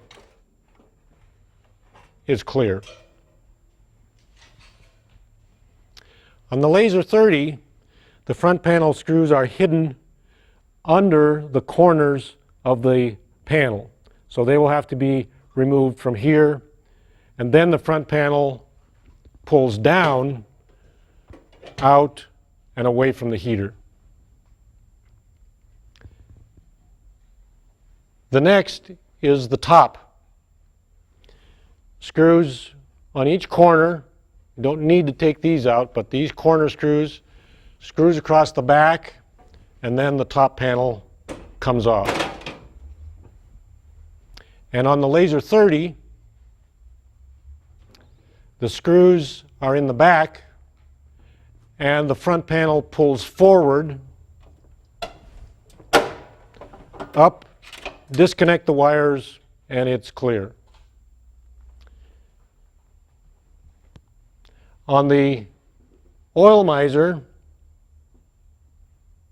there's heat shield in front of the burner assembly, and these screws can all be removed. The wire for the high limit switch can be disconnected from the circuit board.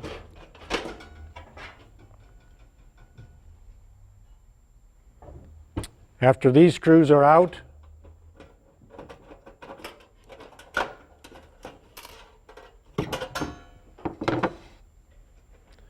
that entire assembly comes apart. On the Laser 30, screws are taken out here and here, and then the panel comes out. And once you're at that point, then the Laser 30 heat exchanger is accessible, radiant chamber, and burner. Now the Oil Miser has a little bit of a unique situation and arrangement in that the entire heat exchanger, radiant chamber, and burner can be taken out as one entire unit. You disconnect the wires The burner thermistor, which is located here, disconnect. The igniter quick disconnect. And then the two screws that you'll find here and here are removed, and the fuel line is removed. And then the entire burner assembly can be lifted up and out. Oh, we have to take a screw out the back. Then the entire assembly can be pulled forward.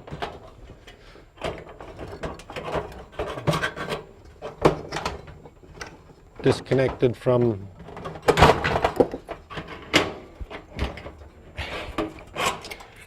and there the entire assembly comes out as a complete unit.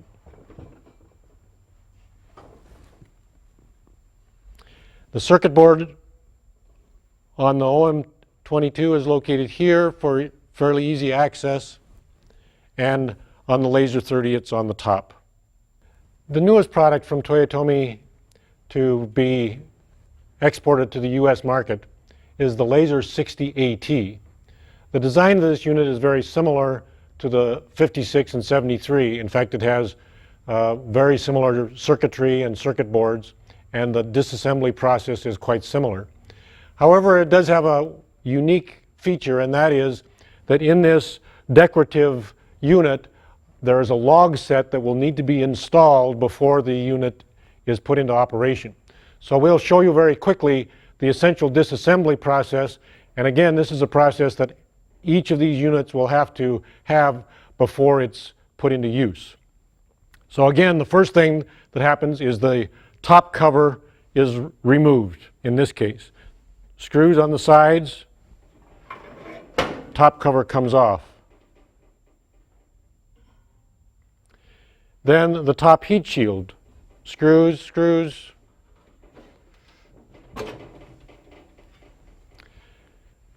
We'll remove this grill on the front.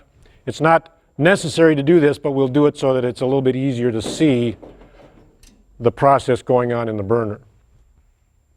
Next, screws here and here. And then the lid. And now, if you were going to be cleaning and servicing, we would take the heat exchanger off, get down into the burner, remove the glass and so on. But the only thing necessary to do to install the logs is to insert them down through the middle here and insert them onto the tabs that stick out from the edge of the burner.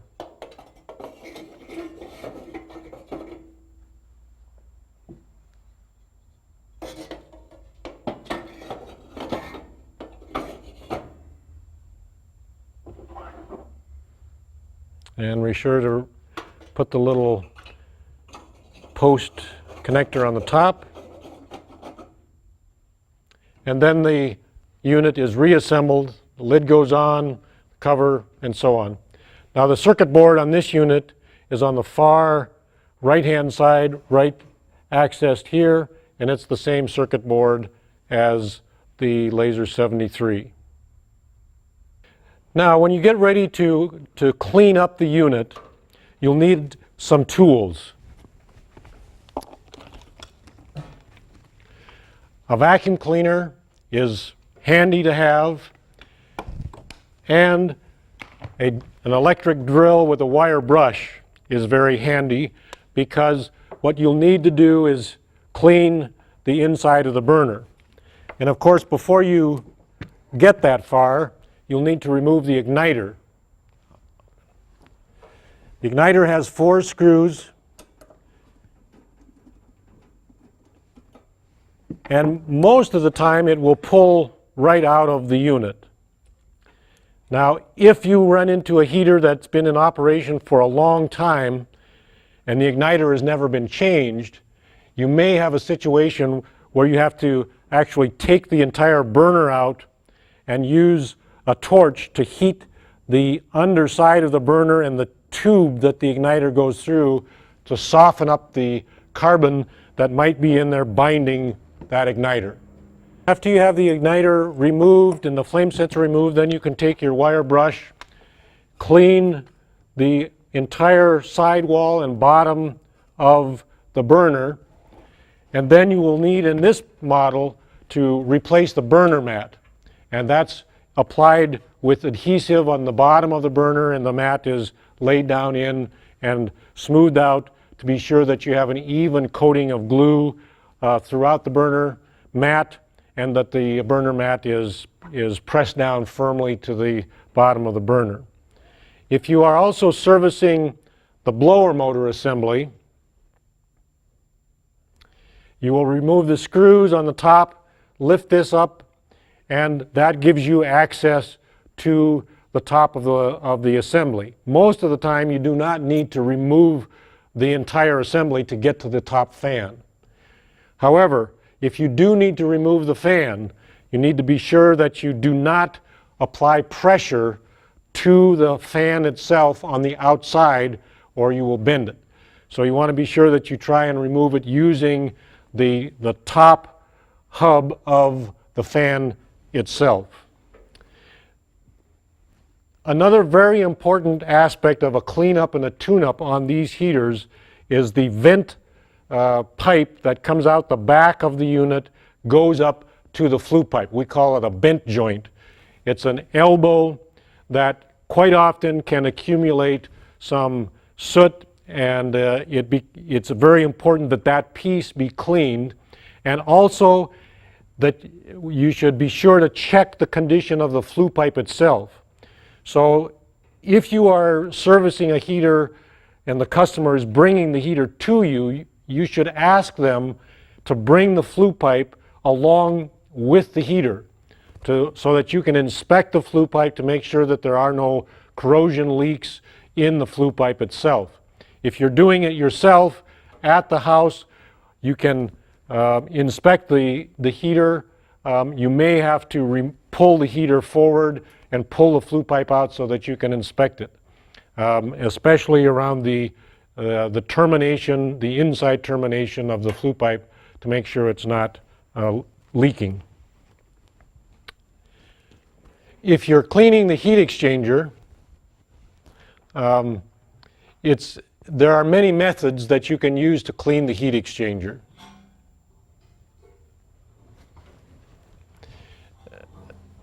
The Laser 73 heat exchanger is probably the most difficult to clean because it has lots of tubes.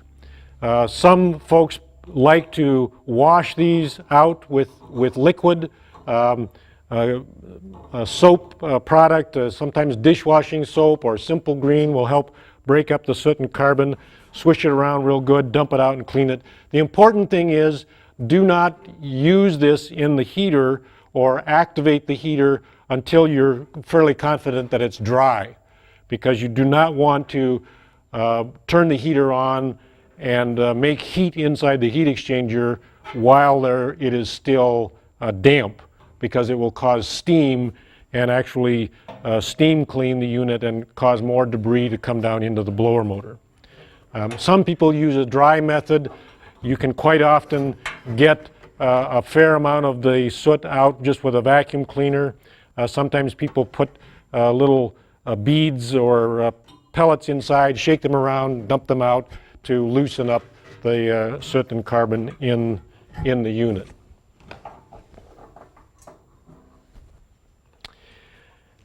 So the general, once you have the burner taken care of and the blower motor, other things to check are the dust and so on that may be on this fan, and you simply have to wipe the dust off, clean up the fans. There's very little other work that has to be done there. Make sure that this screen in the back is nice and clean, and since you'll have the heater slightly away from the wall, you can remove the screws and take that fan off the back of the heater, wash it up and clean it up very thoroughly. The assembly process is just the reverse. Everything goes back together. And again, I'd stress to you that when you're putting things back together, it's wise not to use a high-powered, high-speed drill gun, especially not to tighten them, because you'll have a tendency to tighten them too tight and strip the screws and make it hold less securely. After you've cleaned the unit and have everything assembled and ready to go again, it's a good idea to check the fuel system for the heater. And that begins outdoors with the fuel filter on the system. Ask the homeowner how recently they've changed it, and if they're not sure, then we would recommend changing the element on the fuel filter. Another thing you can do is to check the condition of the screen and the fuel that's in the sump. And one thing that is a handy device is a little funnel type device that goes under here. Open this screw, and that will allow fuel to drain out into your dish, and you can see if any sediment or debris comes out. You can also kind of see if the fuel looks clean. That will drain fuel actually from inside the sump. Then it's also a good idea, just as a maintenance thing that needs to be done occasionally, though not quite as often as it suggests in the service manual, is to remove the sump screen.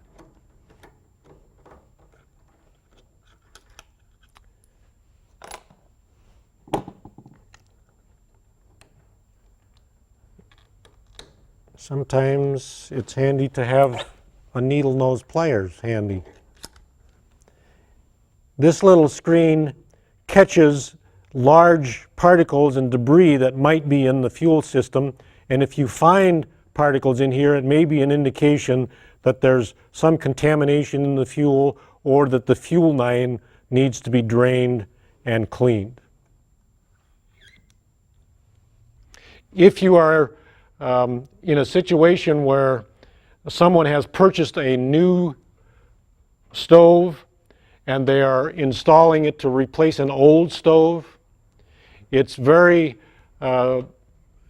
wise to advise the customer to replace the old flue pipe. In other words, if someone has an old stove, they decide that they are going to replace it with a new stove but of the same size and type, they may have a tendency to install the new stove using the old flue pipe.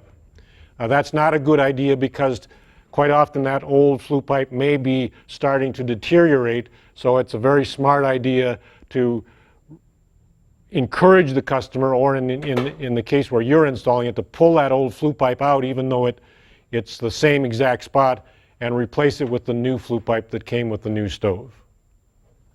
Before we move on to the water heater maintenance and troubleshooting, I want to give you a little bit of information about two fueling options that are available for the vented heaters and, in fact, also for the water heater. Now, this is only available for the Laser 56. This is a portable fuel tank, and it inserts into the heater so that you can fuel the Laser 56 from this day tank rather than from an outside fuel tank. It has a pipe that connects on to the heater and connects on from the bottom. Very simple device. Fuel goes in here. There's a fuel gauge, and there's an open and close valve. The only thing that's particularly technical or something you need to understand about it is that people should not open this too far. Once it's open a little ways, that's as far as it needs to go, because if you keep screwing on this thing too far, it will actually disconnect from the valve that is at the bottom of the tank. Now, another accessory that's available, and this can be used with the vented heaters as well as the water heaters, is the OPT 91 fuel lifter.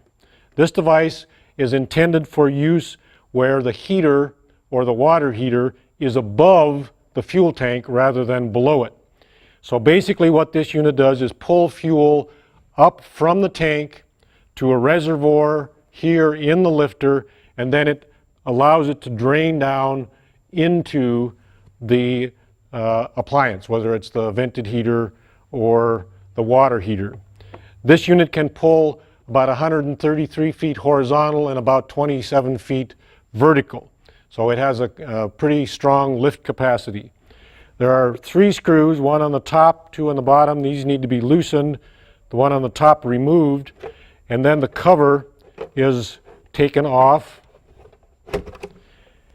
And when the unit is first put into use, it needs to be primed. This little cup that's taped here is removed. This plug is removed, and this acts as a funnel to allow you or the homeowner or whoever's using it to fill the reservoir and prime the pump. Now that's very important to do. It helps reduce damage to the pump and also gets a good pumping action going. As soon as it's ready for operation, then this lever is lifted up. This will allow fuel to drain down, and sometimes you may need to lift it up a little bit to allow the fuel to drain down to the heater, and then as the pump starts to operate, you can leave it in this position. If it needs to be shut off for any reason, you just move it over to this position, which is off. So this is off, on, and this is sort of a priming action. Okay, on the unit, you'll see that there are several little indicator lights. One light indicates if the unit is overfilled for some reason. Perhaps you put too much fuel in when you were priming it, or it happened to be installed in a situation where in series with another lifter and there's too much fuel siphoning into the unit, it will give an error. The middle light is the normal operation that will always be on when it's working, and the lower light is an indication that the fuel has drained out for some reason. Maybe there's a leak or whatever, and if that does happen, it gives an error code, stops the unit. Here on the side is the primary on and off switch that you have to use to activate the unit. And once again, as with all Toyotomi product, good idea to read the owner and operating manual so that you have a full grasp of all of the conditions and situations that might happen. This is a very reliable, useful device for those situations where you need to lift fuel up to feed a heater. We hope this introduction to Toyotomi's fine product line, the Toyo-Stove laser heaters, the oil misers, and the Toyotomi water heaters, has been useful and informative. I want to stress again that this is an introduction, and to remember, keep your installation manuals, your service manuals handy, use them, read them, and be familiar with them, because there's a lot of information there that we didn't provide in this presentation. And again, if you have questions, need additional help, call your distributor or call Toyotomi USA. As we mentioned earlier in the presentation, Toyotomi has been selling vented heaters in the United States and throughout the world for many, many years. And in many places in the United States, they are becoming extremely popular products. And in fact, in some places, they are the most popular heating product available. In this section, we want to talk about the Toyotomi water heater product line that's a little bit more new to the United States market. However, I want to stress the fact that these are not new products for Toyotomi. Toyotomi has been manufacturing these units and selling them in Japan for many years. It's just that they've started exporting them into the United States a little bit more recently. There are basically 2 product lines. One is what we call the BS36. This unit is designed to burn #1 heating oil.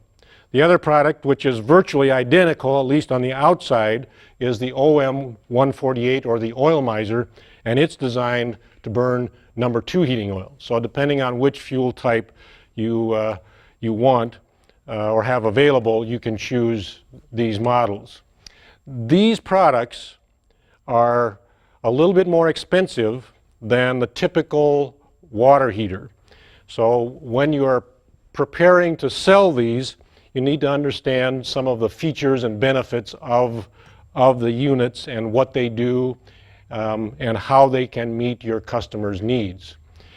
One of the most important features is that these are what in the marketplace are called on-demand or instantaneous or continuous hot water heaters. In other words, they heat water as it's coming into the house and they deliver it to the point of use on a continuous basis. They are not tank type water heaters where you only have a certain amount of hot water, and once that water is used you have to wait. These will supply hot water on a continuous basis. So one of the primary selling features for your customer is the need or the desire to have an unlimited supply of hot water. And this is very useful for situations where there's a large family and lots of people are taking showers one right after the other, or where you have some fairly high demand for hot water. So that's one of the most important aspects of these units. These products are very different from the vented heater in terms of the heating technology. These are gun-fired systems. They have a very, very efficient burning system, and we'll look at it a little bit later on. They get heat transfer efficiencies up to about 82%, which is very good compared to, for example, a tank type water heater that uses propane or oil or whatever. In the water heating business, there's usually a number that's called an EF, or an energy factor, and that's a rating of the ability of the unit to transfer heat into the hot water, and these units compare very, very favorably with other water heating products. Now, the question again comes is, why should I spend several $100s for a unit like this when I can buy a much less expensive water heating system? And again, I'd stress the fact that these are continuous or on-demand water heaters, and they're virtually the only ones available that use oil in the United States. There are similar types of products available that use electricity or propane, but if you'll remember those numbers that we were talking about earlier in the presentation, the 32 for electricity, 1.5 for propane, you will discover when you do the comparisons that these products will provide hot water generally much less expensively than comparable on-demand or tank type water heating systems using other fuels. So they're especially appropriate for people that have got a Toyo stove vented heater, or they're using oil and now they want to also provide the hot water for their home or their situation using the same fuel. So that's one of the primary selling features. The other aspect, of course, is that like the vented heaters, these are direct vent systems, sealed combustion. And once again, that means that the combustion air is coming in from outside and the exhaust is going outside, right out through the wall. You don't have to have a chimney and so on. And of course, it's again not creating any draft in the house, bringing any cold air in while it's working. It's a very important feature. It's perhaps not as important with the water heater as it is with a heating system, because this unit will probably only operate a few minutes out of every day, whereas a heating system is going to be operating for several hours during the day to provide heat. This unit will basically only operate when it calls for hot water, or when the unit needs to heat up the heat exchanger again to keep it warm. Nonetheless, the sealed combustion feature does allow for the unit to be fairly compact, and it also allows it to be installed in a situation that can be direct vent and can take advantage of the ability of the unit to vent directly out the wall. Now, I will say that available for these units is an accessory set that's on the OM148 unit here, just two pieces that attach on, and allows the unit also to be installed in a situation where you have an existing chimney. So this unit can replace an old oil-fired water heater or a water heater situation that has an existing flue, and you can adapt it and hook it up this way. The only disadvantage of that is that now the combustion air comes from inside the building through this opening rather than from outside as it would on the sealed combustion direct vent mode. There are lots of installation options available for these. You can go directly out. You can also, if you have a basement type situation where you want to use the direct vent sealed combustion feature, these pipes can be extended up several feet so that you can put it in a basement, go up, and then out the wall.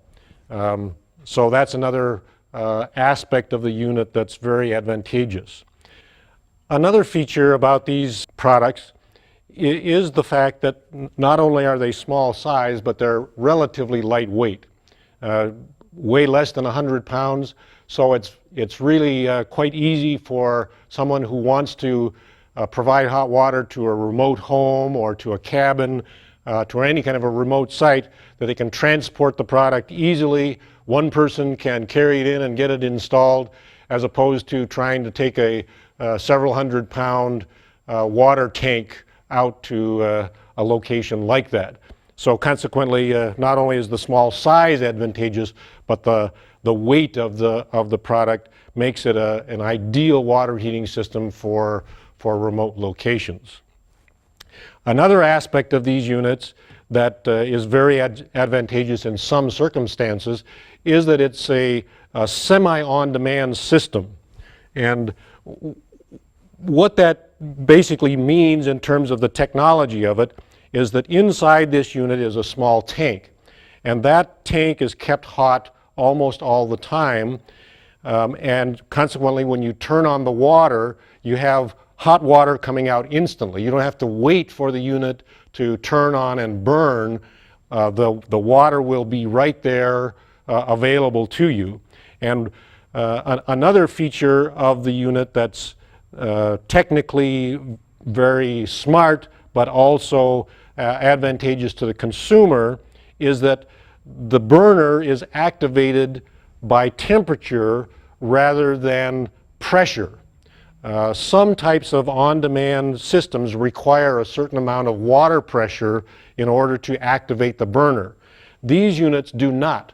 So you can have a situation where you have very low water pressure, a very low flow of water, and the unit will still operate properly because the burner is activated as soon as the temperature in the heat exchanger drops to a certain point. It will automatically come on. Doesn't care whether the flow rate is several gallons per minute or just a little trickle. As soon as the temperature gets cool enough, it will fire the burner. So that's a plus for people who are putting them in to remote locations where they don't have a lot of water pressure and so on, and their flow rate is not very, very high. Another aspect of that semi-on-demand feature is that this unit will basically safeguard itself against freezing because it's always keeping the heat exchanger at a certain temperature. Now, if you're going on vacation or you know you're going to be gone for quite a while, you can turn the temperature setting down to a very low setting so that the temperature in the tank is above freezing, just above freezing, but not at the temperature that you would normally use when you're using the product. And that's another very advantageous feature because a lot of on-demand type water heaters are very susceptible to freeze up if they're not used on a regular basis. This product doesn't have that situation. It takes care of itself. And of course, if you're going to be gone for a long time, another aspect of the unit is it's very easy to drain.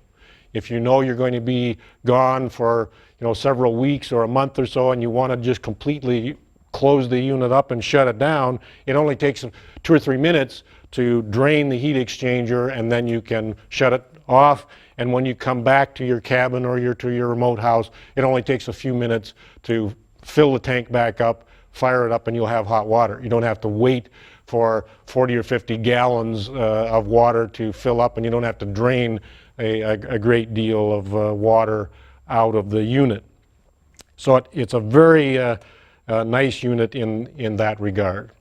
So again, there are some very, very important and useful features that are useful from an economic standpoint, an efficiency standpoint, from a use standpoint, and also they're very, again, user-friendly for the do-it-yourself person who is looking for a situation where they want hot water in a remote location. They're easy to install.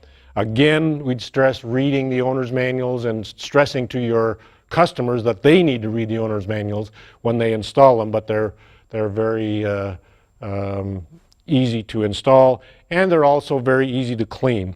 Later on in the presentation, we'll show you how to take the front cover off and remove the burner, and that's where the maintenance typically would be, to clean up the burner head and check the nozzle and so on. And once again, as with all Toyotomi products, these are extremely safe. There are many, many safety devices in these units to prevent them from getting overheated, and if there's anything wrong with the burning process, they will shut off and give a little error code. All UL approved for both the United States and for Canada. So these are very high quality products, and products that you can sell with confidence and for a great variety of situations. Now we'd like to talk a little bit about some of the installation issues involved when these water heating systems are installed, and whether it's you installing them as the dealer or whether you're selling them to a customer that's going to install them themselves, there are some things that you should be aware of. And I want to stress again that what you'll see in this presentation and in the on our visuals and so on is just part of the story, and you and or your customer should read, in this case, both the installation manual and the operation manual. There's two different manuals that you should be aware of in the carton on these products, and you should become familiar with all aspects of it. What we intend to do here is just point out some of the critical things that you should be aware of and to reiterate their importance. Once again, as with the vented heaters, the location for the device is important from the aspect that the unit needs to breathe. You cannot install it somewhere where the exhaust coming out is obstructed or where the air intake is obstructed. Again, it's a system that sends the exhaust out through the middle pipe, and in this case the fresh air comes in right behind this cone-shaped piece here, and that's the air that it needs to operate the combustion process. So again, there has to be lots of clearance around here. One of the aspects of this device too is this is a 148,000 BTU burner, and the exhaust temperature is going to be significantly higher than it is with a vented heater. So you want to be careful that you don't install this someplace where people might bump up against it, because it will be quite hot. And so it needs to be installed with that in mind. Again, we encourage you to check with local codes, because in some cases the distance between an opening window or a door or something that's allowing air to come into the home, there has to be a certain distance between this termination and those openings. So again, check with your local code situation and be sure that you are following those codes. And again, be careful not to mount the unit where it can be negatively impacted by very strong winds, or rain is going to get down into the intake area, or snow is likely to build up around it. And once again, stress to anybody who buys one should understand that this termination is critical to the proper operation of the stove, and it has to be kept free of obstructions so that the unit can breathe. And again, as with the vented heaters, there's a little bit of an issue with the angle. Generally, if you install it properly and with the hole relatively straight or slightly down, and then install the flanges with the markers for up. There's a mark that says up, and on both this flange and this flange, if you install those correctly, it will push the flue into the proper angle. It needs to angle down slightly so that if there is any drip from water, it will flow this way and not that way. Okay, another situation that you might encounter is a situation where the unit is going to be used at a high elevation, and generally that's about 3,000 feet. If you are installing, or if someone is planning to install the unit at the higher elevation, a fuel pressure gauge is necessary because the fuel pump has to be adjusted, and we'll show you a little bit more on how to do that, but it is important that you understand that at high elevation there does need to be some adjustment to the fuel pump pressure, or the unit will burn too rich and too dirty. And another very useful tool is a smoke testing device, and this device is installed after the unit is installed. This tube is inserted into the flue pipe, and then you pump it several times, and there's a filter paper here that will tell you whether the exhaust is clean or whether there's too much soot. And if there is a little bit too much soot, then the unit needs to be leaned out a little bit more. So it's a very useful device, especially for you as a dealer to have.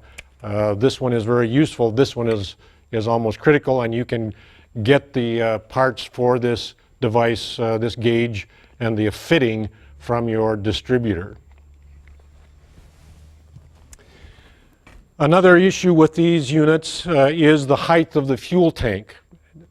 Same situation as with the vented heaters. The height of the tank from the top of the tank to the fuel inlet on the bottom of the unit can only be about 8 or 8.5 feet. And if your tank is higher, then a pressure reducing valve needs to be installed. And even though the unit does have its own filter, there's a small filter inside the unit, we would recommend using some other type of more aggressive and better filtering system.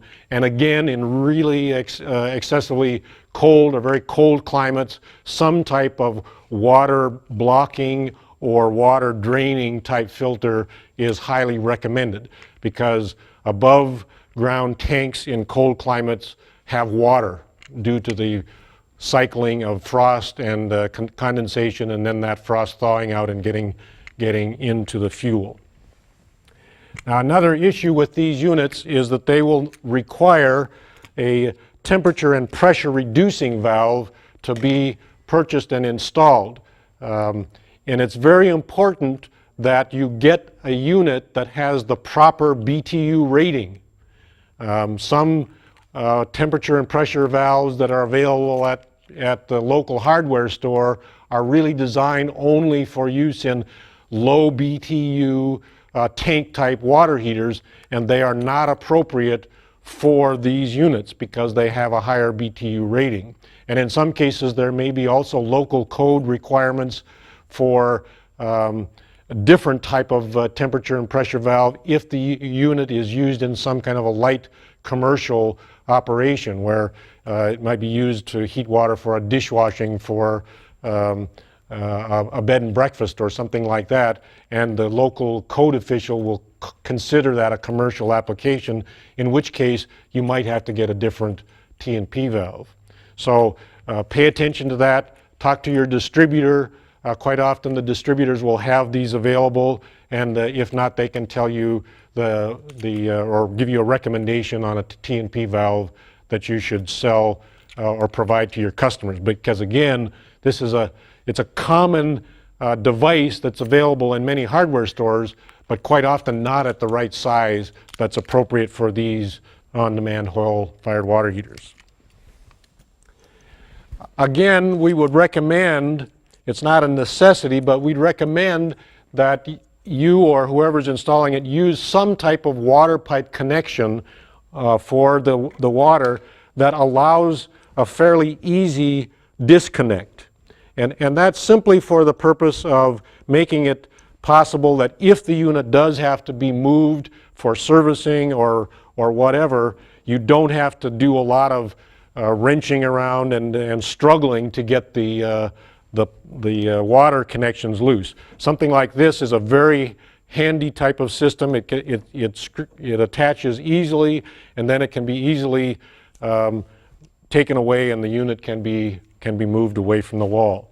And if you're installing a unit where the connections are going from the unit to a plastic pipe system for your water distribution, which is becoming more common these days, there needs to be at least 3 feet of metal pipe between the unit and the plastic pipe. So you would need to go with something like this, connecting to some kind of metal pipe and then connecting and adapting to the plastic piping.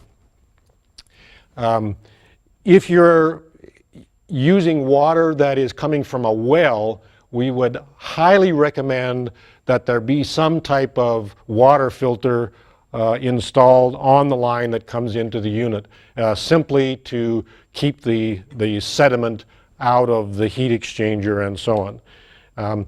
And in places where you have extremely hard water, it might also be recommended that you consider some kind of water softening device. Generally, they will deal with the hard water, but in some cases it may be important to have a water conditioning system to protect the inner parts of the unit.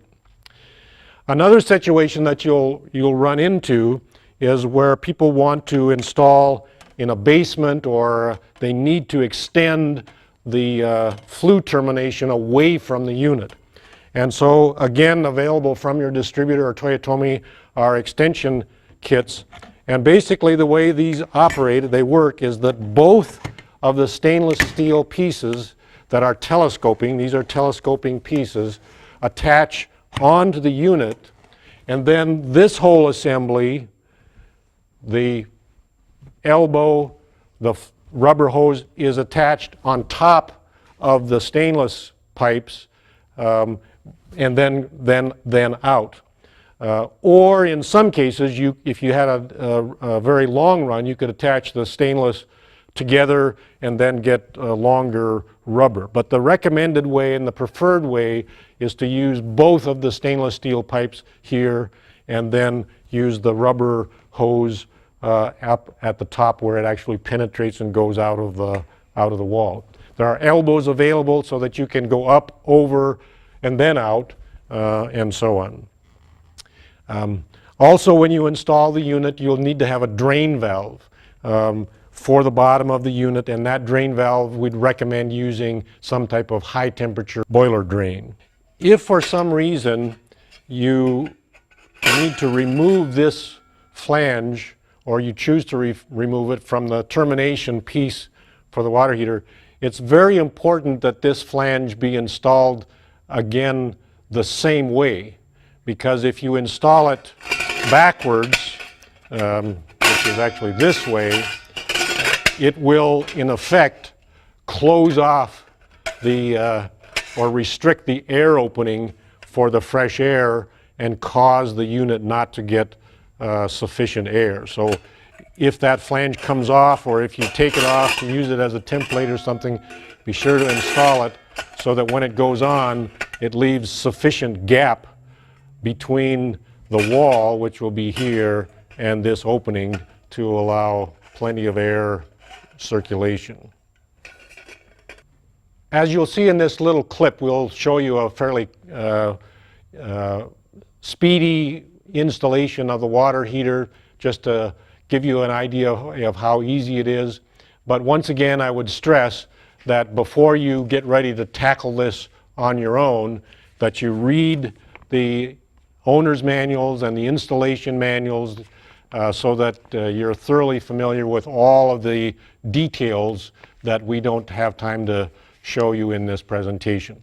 But once again, they're very easy to install systems, as you can see here in this little video clip, and you will be surprised at how fast it goes and how easy it goes, and you can be assured that your customers will be very satisfied with the performance of these units. First, position the unit and remove the flue pipe locking screw. Attach the exhaust pipe and the inner flue section.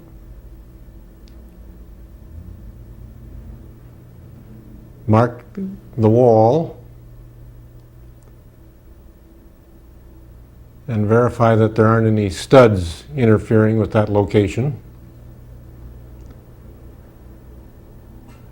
Drill a pilot hole for the inside and cut the inside wall piece. Then drill another pilot hole to the exterior sheathing and remove that from the outside. Install the flue pipe onto the unit.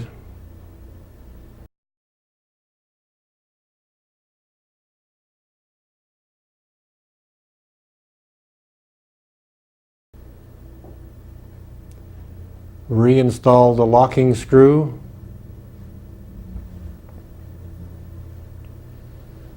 Attach the air intake hose.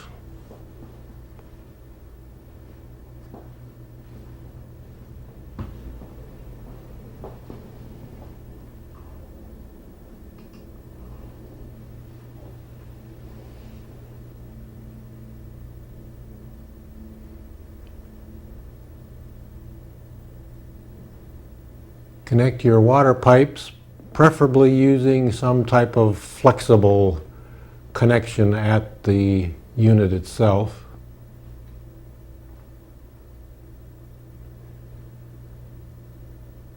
Install a drain valve.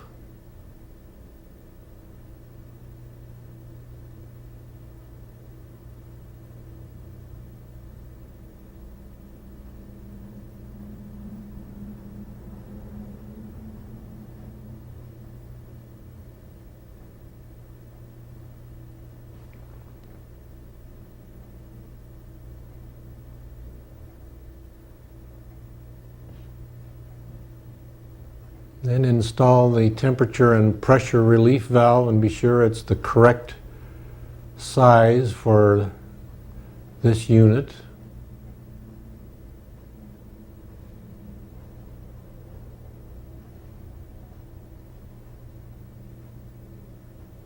Connect your fuel line.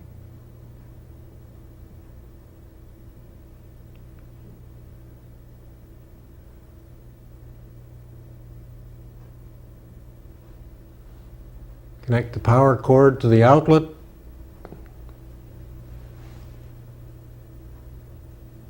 Activate the unit, turn it on, and then set it at the proper temperature.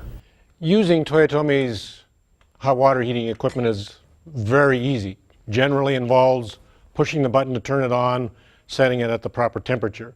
But there are a couple of issues that we want to mention that pertain to these systems and that you should be sure to stress with your customers. One is that these units are primarily designed and UL approved for domestic hot water heating.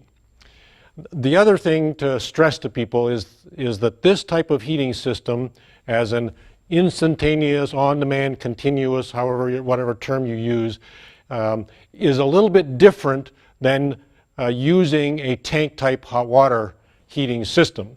And if people are used to having a tank, they need to understand the difference between a tank water heating system and these systems. And the primary difference is that with a tank, you have a limited amount of hot water available. Maybe it's 40 gallons, 50 gallons, however, 30 gallons, and you can draw it out as fast as it will come out of the tank.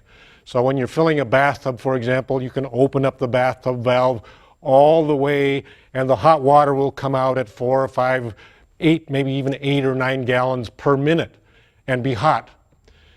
However, when you run out of those 40 gallons, then you have to wait until the burner in the tank heats the water all the way back up, and that can be, a few minutes or an hour or 2 hours depending. These systems, you have an unlimited basically supply of hot water, but the flow rate, the rate at which you can draw it out, depends largely on the temperature of the incoming water. So as that water comes in, it gets heated up and then it goes out almost instantaneously.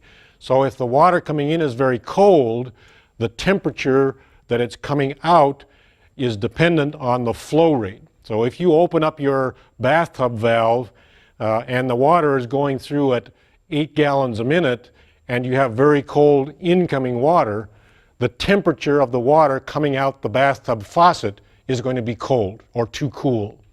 So the homeowner has to understand that if they have very cold groundwater and if they open that valve up at the full flow rate, they're not going to get the water as hot as they'd like it. Now, what's the solution?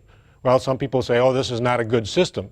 But the reality is that in order to solve the problem, you just cut down the flow rate a little bit. So instead of filling up that bathtub at the maximum rate that you are able to get the flow, turn the hot water down a little bit until the water then is flowing at a lower rate, and it will then be hot enough. And then, of course, you can fill up that tub, then you can do your laundry, then you can fill up another bathtub, et cetera, et cetera, et cetera. So the idea is that with an instantaneous demand type water heater, you can have a continuous flow of hot water for multiple uses sequentially, but quite often you can't do a lot of things all at once or quickly like you can with a tank type system. Another thing is that the temperature setting that the unit is set at may need to be fine-tuned depending upon the usage for the family and again the temperature of the incoming water. The ideal situation is for the unit to come on when you are using hot water, to supply hot water continuously at the temperature you want it, and then shut off when you're finished using the hot water. And sometimes, in order to get that to work smoothly, the homeowner may need to adjust the temperature setting slightly. If they set it up too low, the burner may actually heat the water up and shut the burner off, so there may be a little break in the flow of the hot water. And the ideal, as I say, is to get that temperature setting such that when the unit comes on, it provides a continuous burning cycle and continuous flow of hot water until they shut it off, especially for low flow shower usages. So those are a couple of things to remember. Once again, they're very high quality products, and if the people who buy them understand the dynamics and the way that they operate, you'll find that you have very satisfied and happy customers. Toyotomi's water heaters are very different technology than the vented heaters. However, there are a lot of similarities in the fact that they also burn fuel. So again, to help you understand exactly what's going and how these things operate, we'll talk about air, fuel, spark or ignition, and then some of the safety devices that are involved in controlling the whole process for the water heater. So the first thing that we need, of course, is air. And once again, just like the vented heater, the combustion air comes in from this outer pipe. And in this case, it comes in behind this shield, goes through this pipe, exits here, goes down, and it's being driven and pulled in by this large, very, very quiet fan. And then that air is pushed down through here, out the burner, and into the heat exchanger, which is essentially a tank. And the top part of that tank has several tubes, and that air then, now that it's exhaust, is pushed up the top of the unit, out through this pipe, through the center, and back out into the outside of the house. Now the fuel system, once again, the fuel begins at the tank.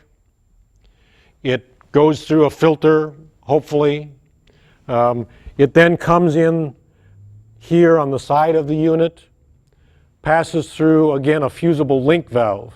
And once again, this fusible link should not be used as a shutoff valve for the water heater. There should be a separate shutoff on the line close to the unit. This is a safety device. It's not intended to be an on-off valve. And as you can see, this one is open because we can see a substantial amount of threads sticking out from the top of this melting or soldered cap. So the fuel comes in here. We have a little filter. There's a bleed here to allow you to bleed air out of the line when you're first turning the fuel on. The fuel flows then by gravity up to the pump, and at that point we have a solenoid pump that pressurizes the fuel, pushes it out up here and into a nozzle.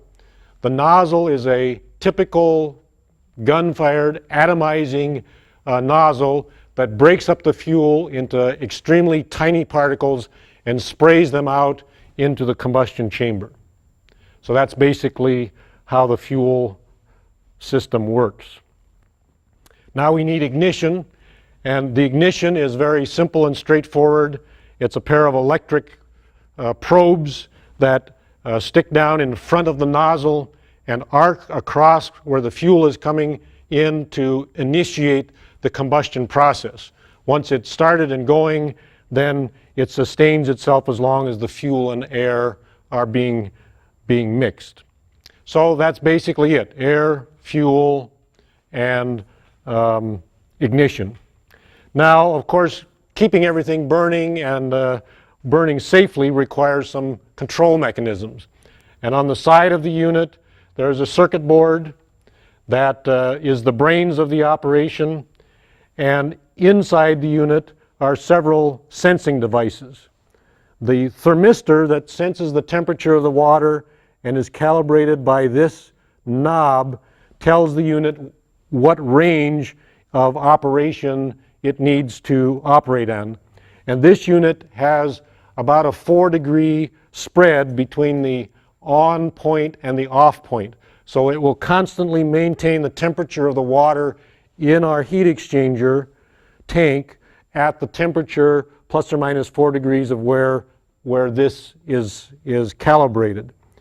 Another sensing device is what we call an empty burning device. Basically, it's a device that tells the unit that there's water. If there's no water, the unit will not activate. There is also a high limit, resettable high limit switch on the tank, so that if for some reason it got too hot, it would shut the burner down. There's also a burner thermistor that's right at the throat of the burner that if for any reason that would get too hot, it will shut the unit down. And then one of the critical sensing devices is this photoelectric cell, CAD cell, that basically reacts to the light that impacts it from the flame and tells the circuitry that the burner is actually operating. So those are the essential safety and control devices. It looks relatively complicated, but it's not. Actually, here's one more. This is an air pressure switch, and what this unit does is tell the circuitry that the blower motor is on and getting sufficient air. If it, for some reason, it can't draw enough air to close this switch and put it into a closed position, it will not allow power to the pump and the unit will shut down. So that's the basic operation and the basic features of the Toyotomi water heater. In terms of basic maintenance, there's very little that has to be done with this unit. It's always on any oil-fired product to make sure that you have clean filters and that those filters are checked regularly. It's also not a bad idea to check this filter element. It unscrews, and there's a little element inside there that can be checked on an occasional basis. Of course, keeping your flue pipe clean and free of debris is always a necessary thing as far as maintenance. And it's also a good idea occasionally to drain shut the water to the unit off drain it out so that if there's any sediment or whatever in the unit, it can be drained out through the drain opening. Another maintenance item that you should be aware of is the T&P valve. Now, if you've purchased a T&P valve independently, you should check with the instructions on the valve as to how often it should be checked. Many manufacturers recommend that this valve be opened to allow some water to spill out on a fairly regular basis. And it's a very simple process.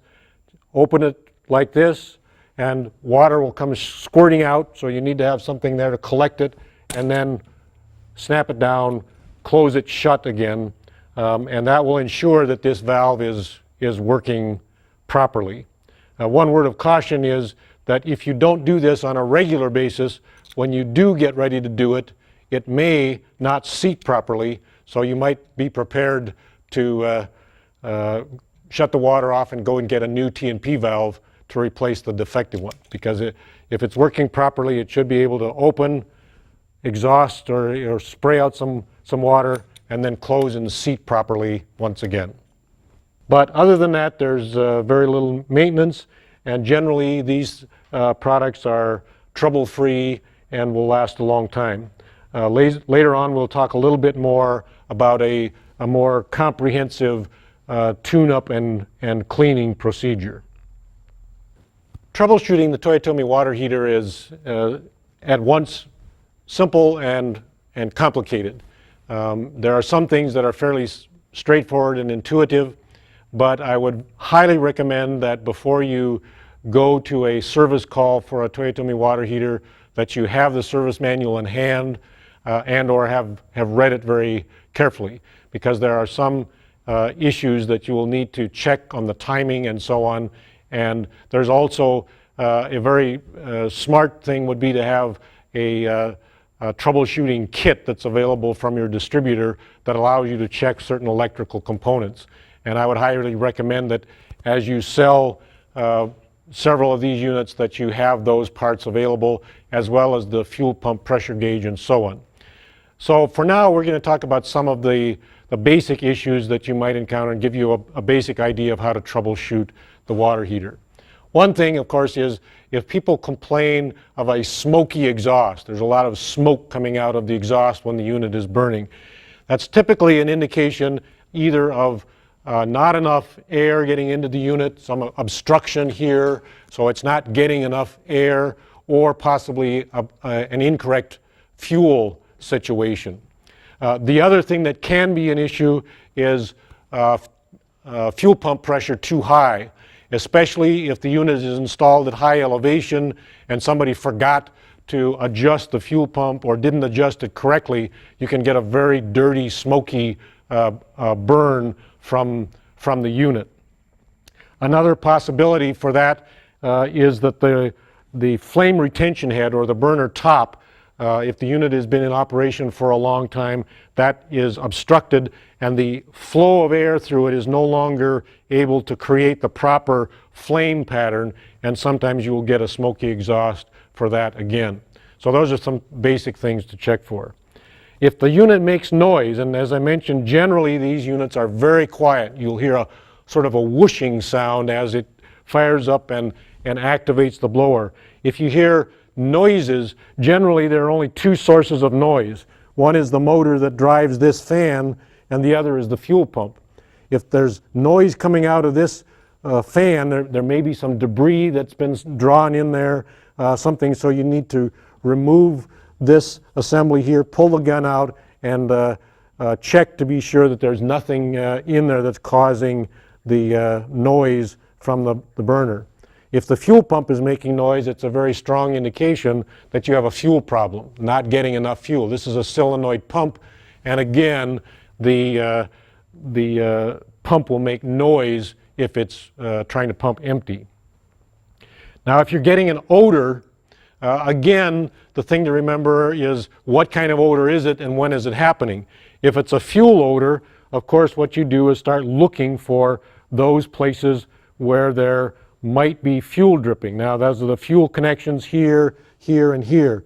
If you are getting fuel on the bottom of the floor of the water heater, it's an indication that the nozzle and the burning process is not working properly, and you're basically getting fuel that's dripping out of the nozzle, dripping down through this gasket and onto the floor. And in that situation, you basically have to pull the burner assembly out and check to be sure that the fittings for the nozzle are tight, and or possibly replace the nozzle or the flame retention, clean up the flame retention head. If it's an exhaust leak situation, most likely it's going to be up here around the top and up here. And one thing to be aware of is that if there is an exhaust condition that's causing the exhaust to be pulled back in, it may create an exhaust odor that's actually coming from the fresh air intake, but it's actually exhaust. So that's something to be aware of, is that the exhaust may be being sucked back into the unit, and people are picking up an exhaust odor that's actually not coming from the exhaust system, but from the air intake system. And again, the solution to that is to make sure that the exhaust pipe is clear, that there's nothing causing any backflow of exhaust around the air intake part of the flue pipe. If there are water leaks, generally, of course, you want to check your connections on top of the unit, but you also want to check the connections with the pipes on the heat exchanger inside. And generally, the best way to do that is, again, to disconnect the burner, pull it out, and then check those connections inside to be sure that nothing is leaking in there. One of the comments that you will sometimes hear that people associate with a problem is that they're not getting hot water, or they're not getting enough hot water. Now, in some circumstances, that is not a problem with the unit. It's basically just a misunderstanding of the way they operate. The homeowner may have been using the heater for several days or weeks in a normal situation, and then they decide that they want to fill up a bathtub or a large container. So they turn the faucet on full blast, and they're expecting the water to come out as hot as normal. But of course, in the situation here, if you have very cold incoming water and a very high flow rate, the water will be too cool or too cold. So in that kind of a situation, it's not a problem with the unit, it's a problem with people misunderstanding the function of the continuous on-demand unit. However, there is a situation in which the thermistor on the unit can fail. There's no warning light indicated, but the unit will just simply not turn on, and so eventually, after people run water for a little bit, there will be cold water, even though it appears that the unit should be functioning normally. Now, if there are some problems with the safety devices or some condition in the unit, you will get an error lamp indicating. Normally what we see is an operation lamp that comes on as soon as you turn it on, and a burner lamp that indicates that it's burning. But if we get a warning light, there's something wrong, and it's very important when you're trying to diagnose or troubleshoot is to determine when that lamp comes on. If it comes on within 3 seconds of the time that it's calling for heat, that indicates several sensors might be causing the problem. And here again, the best thing I can tell you is check your service manual to understand what you need to check for. If the warning light comes on after 20 seconds of operation, it's a different set of conditions, usually associated with the fact that it's not igniting or the flame sensor is not detecting the flame. So there are a number of things that will shut it down right away. For example, there's no water in it or things like that. Again, check the service manual. If it tries to start and appears to operate for about 20 seconds and then goes off, it usually has to do with the fact that it's not igniting properly, and so there are several sensors that you will check to determine that. Again, relatively simple, but it is a technology that has some peculiarities, and we would highly recommend that you take your service manual with you when you go to troubleshoot or repair a Toyotomi water heater. Toyotomi water heaters will operate for many years in most situations without a complete tune-up and servicing. If you're using a 148, an OM148 that is burning number 2 oil, it will require cleanup and servicing much more often. So what we want to do now is to show you very quickly the essential disassembly process, removing the burner, servicing the burner, and servicing the heat exchanger so that you have some idea of how it works. I want to stress again, read the service manual. It's very thorough. It explains exactly how this is to be done. So this is basically a quick visual introduction. First thing, remove the front panel.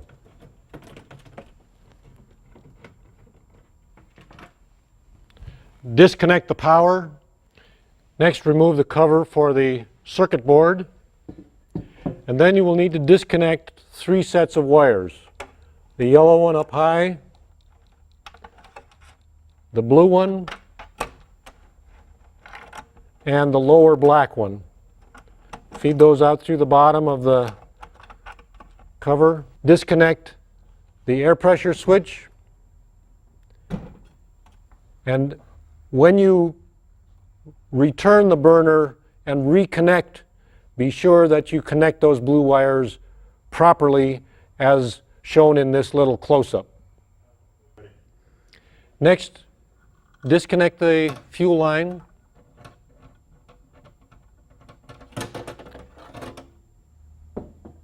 Remove the ground wire screw to loosen that wire. Remove the air pressure switch tube. And then inside the burner area, you'll find 3 large cap nuts. Those all 3 need to be removed. And then the entire burner assembly can be withdrawn.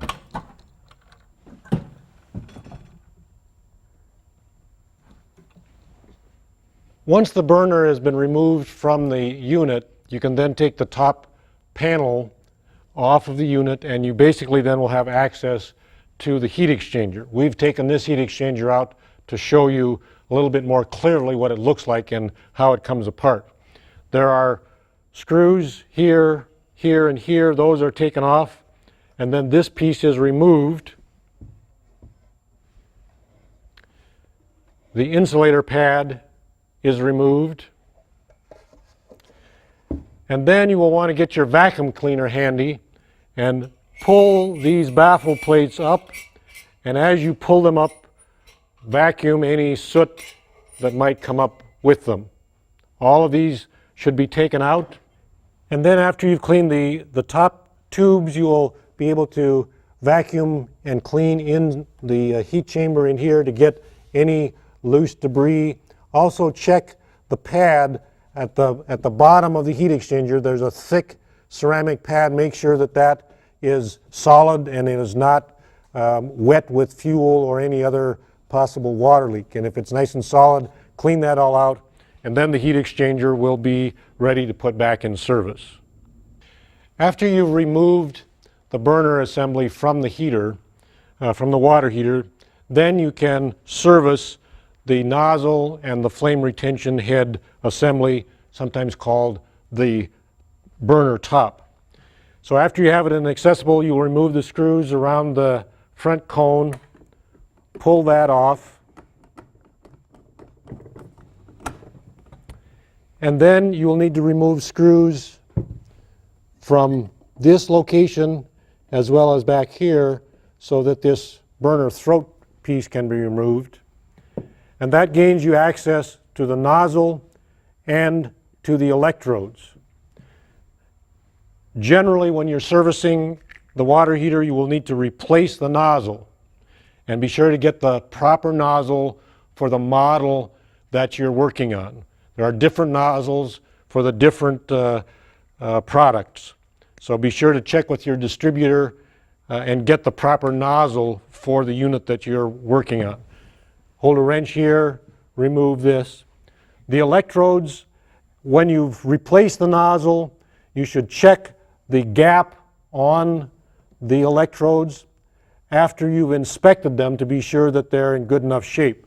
If the electrode tips are worn or damaged or corroded in any way, then you should also remove the electrode assembly itself,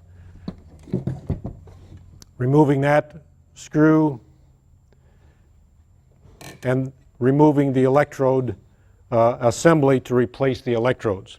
Most of the time you'll be able to clean them, adjust them properly. Check your service manuals to be sure that you're gapping the electrodes properly, and again, it's a good idea to have the proper tool before you start the process. Toyotomi has available an adjusting gapping tool that will help with that process.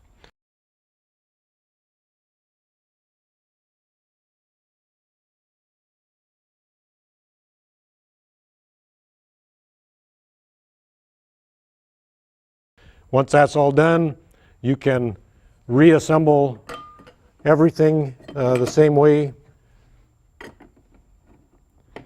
and then reinsert the assembly into the unit. Now, the gasket that goes here may or may not be reusable. Sometimes it can be, but you should inspect that gasket to be sure that it's in good shape before you put it back into the unit. Another maintenance or tune-up item to check is to remove the thermistor from the tank to check to be sure there's no buildup of any kind of goo on that thermistor that could affect its proper operation. That simply involves removing the thermistor, wiping it off, cleaning it, putting it back in, and then you're done, and the unit is once again ready to go back into service.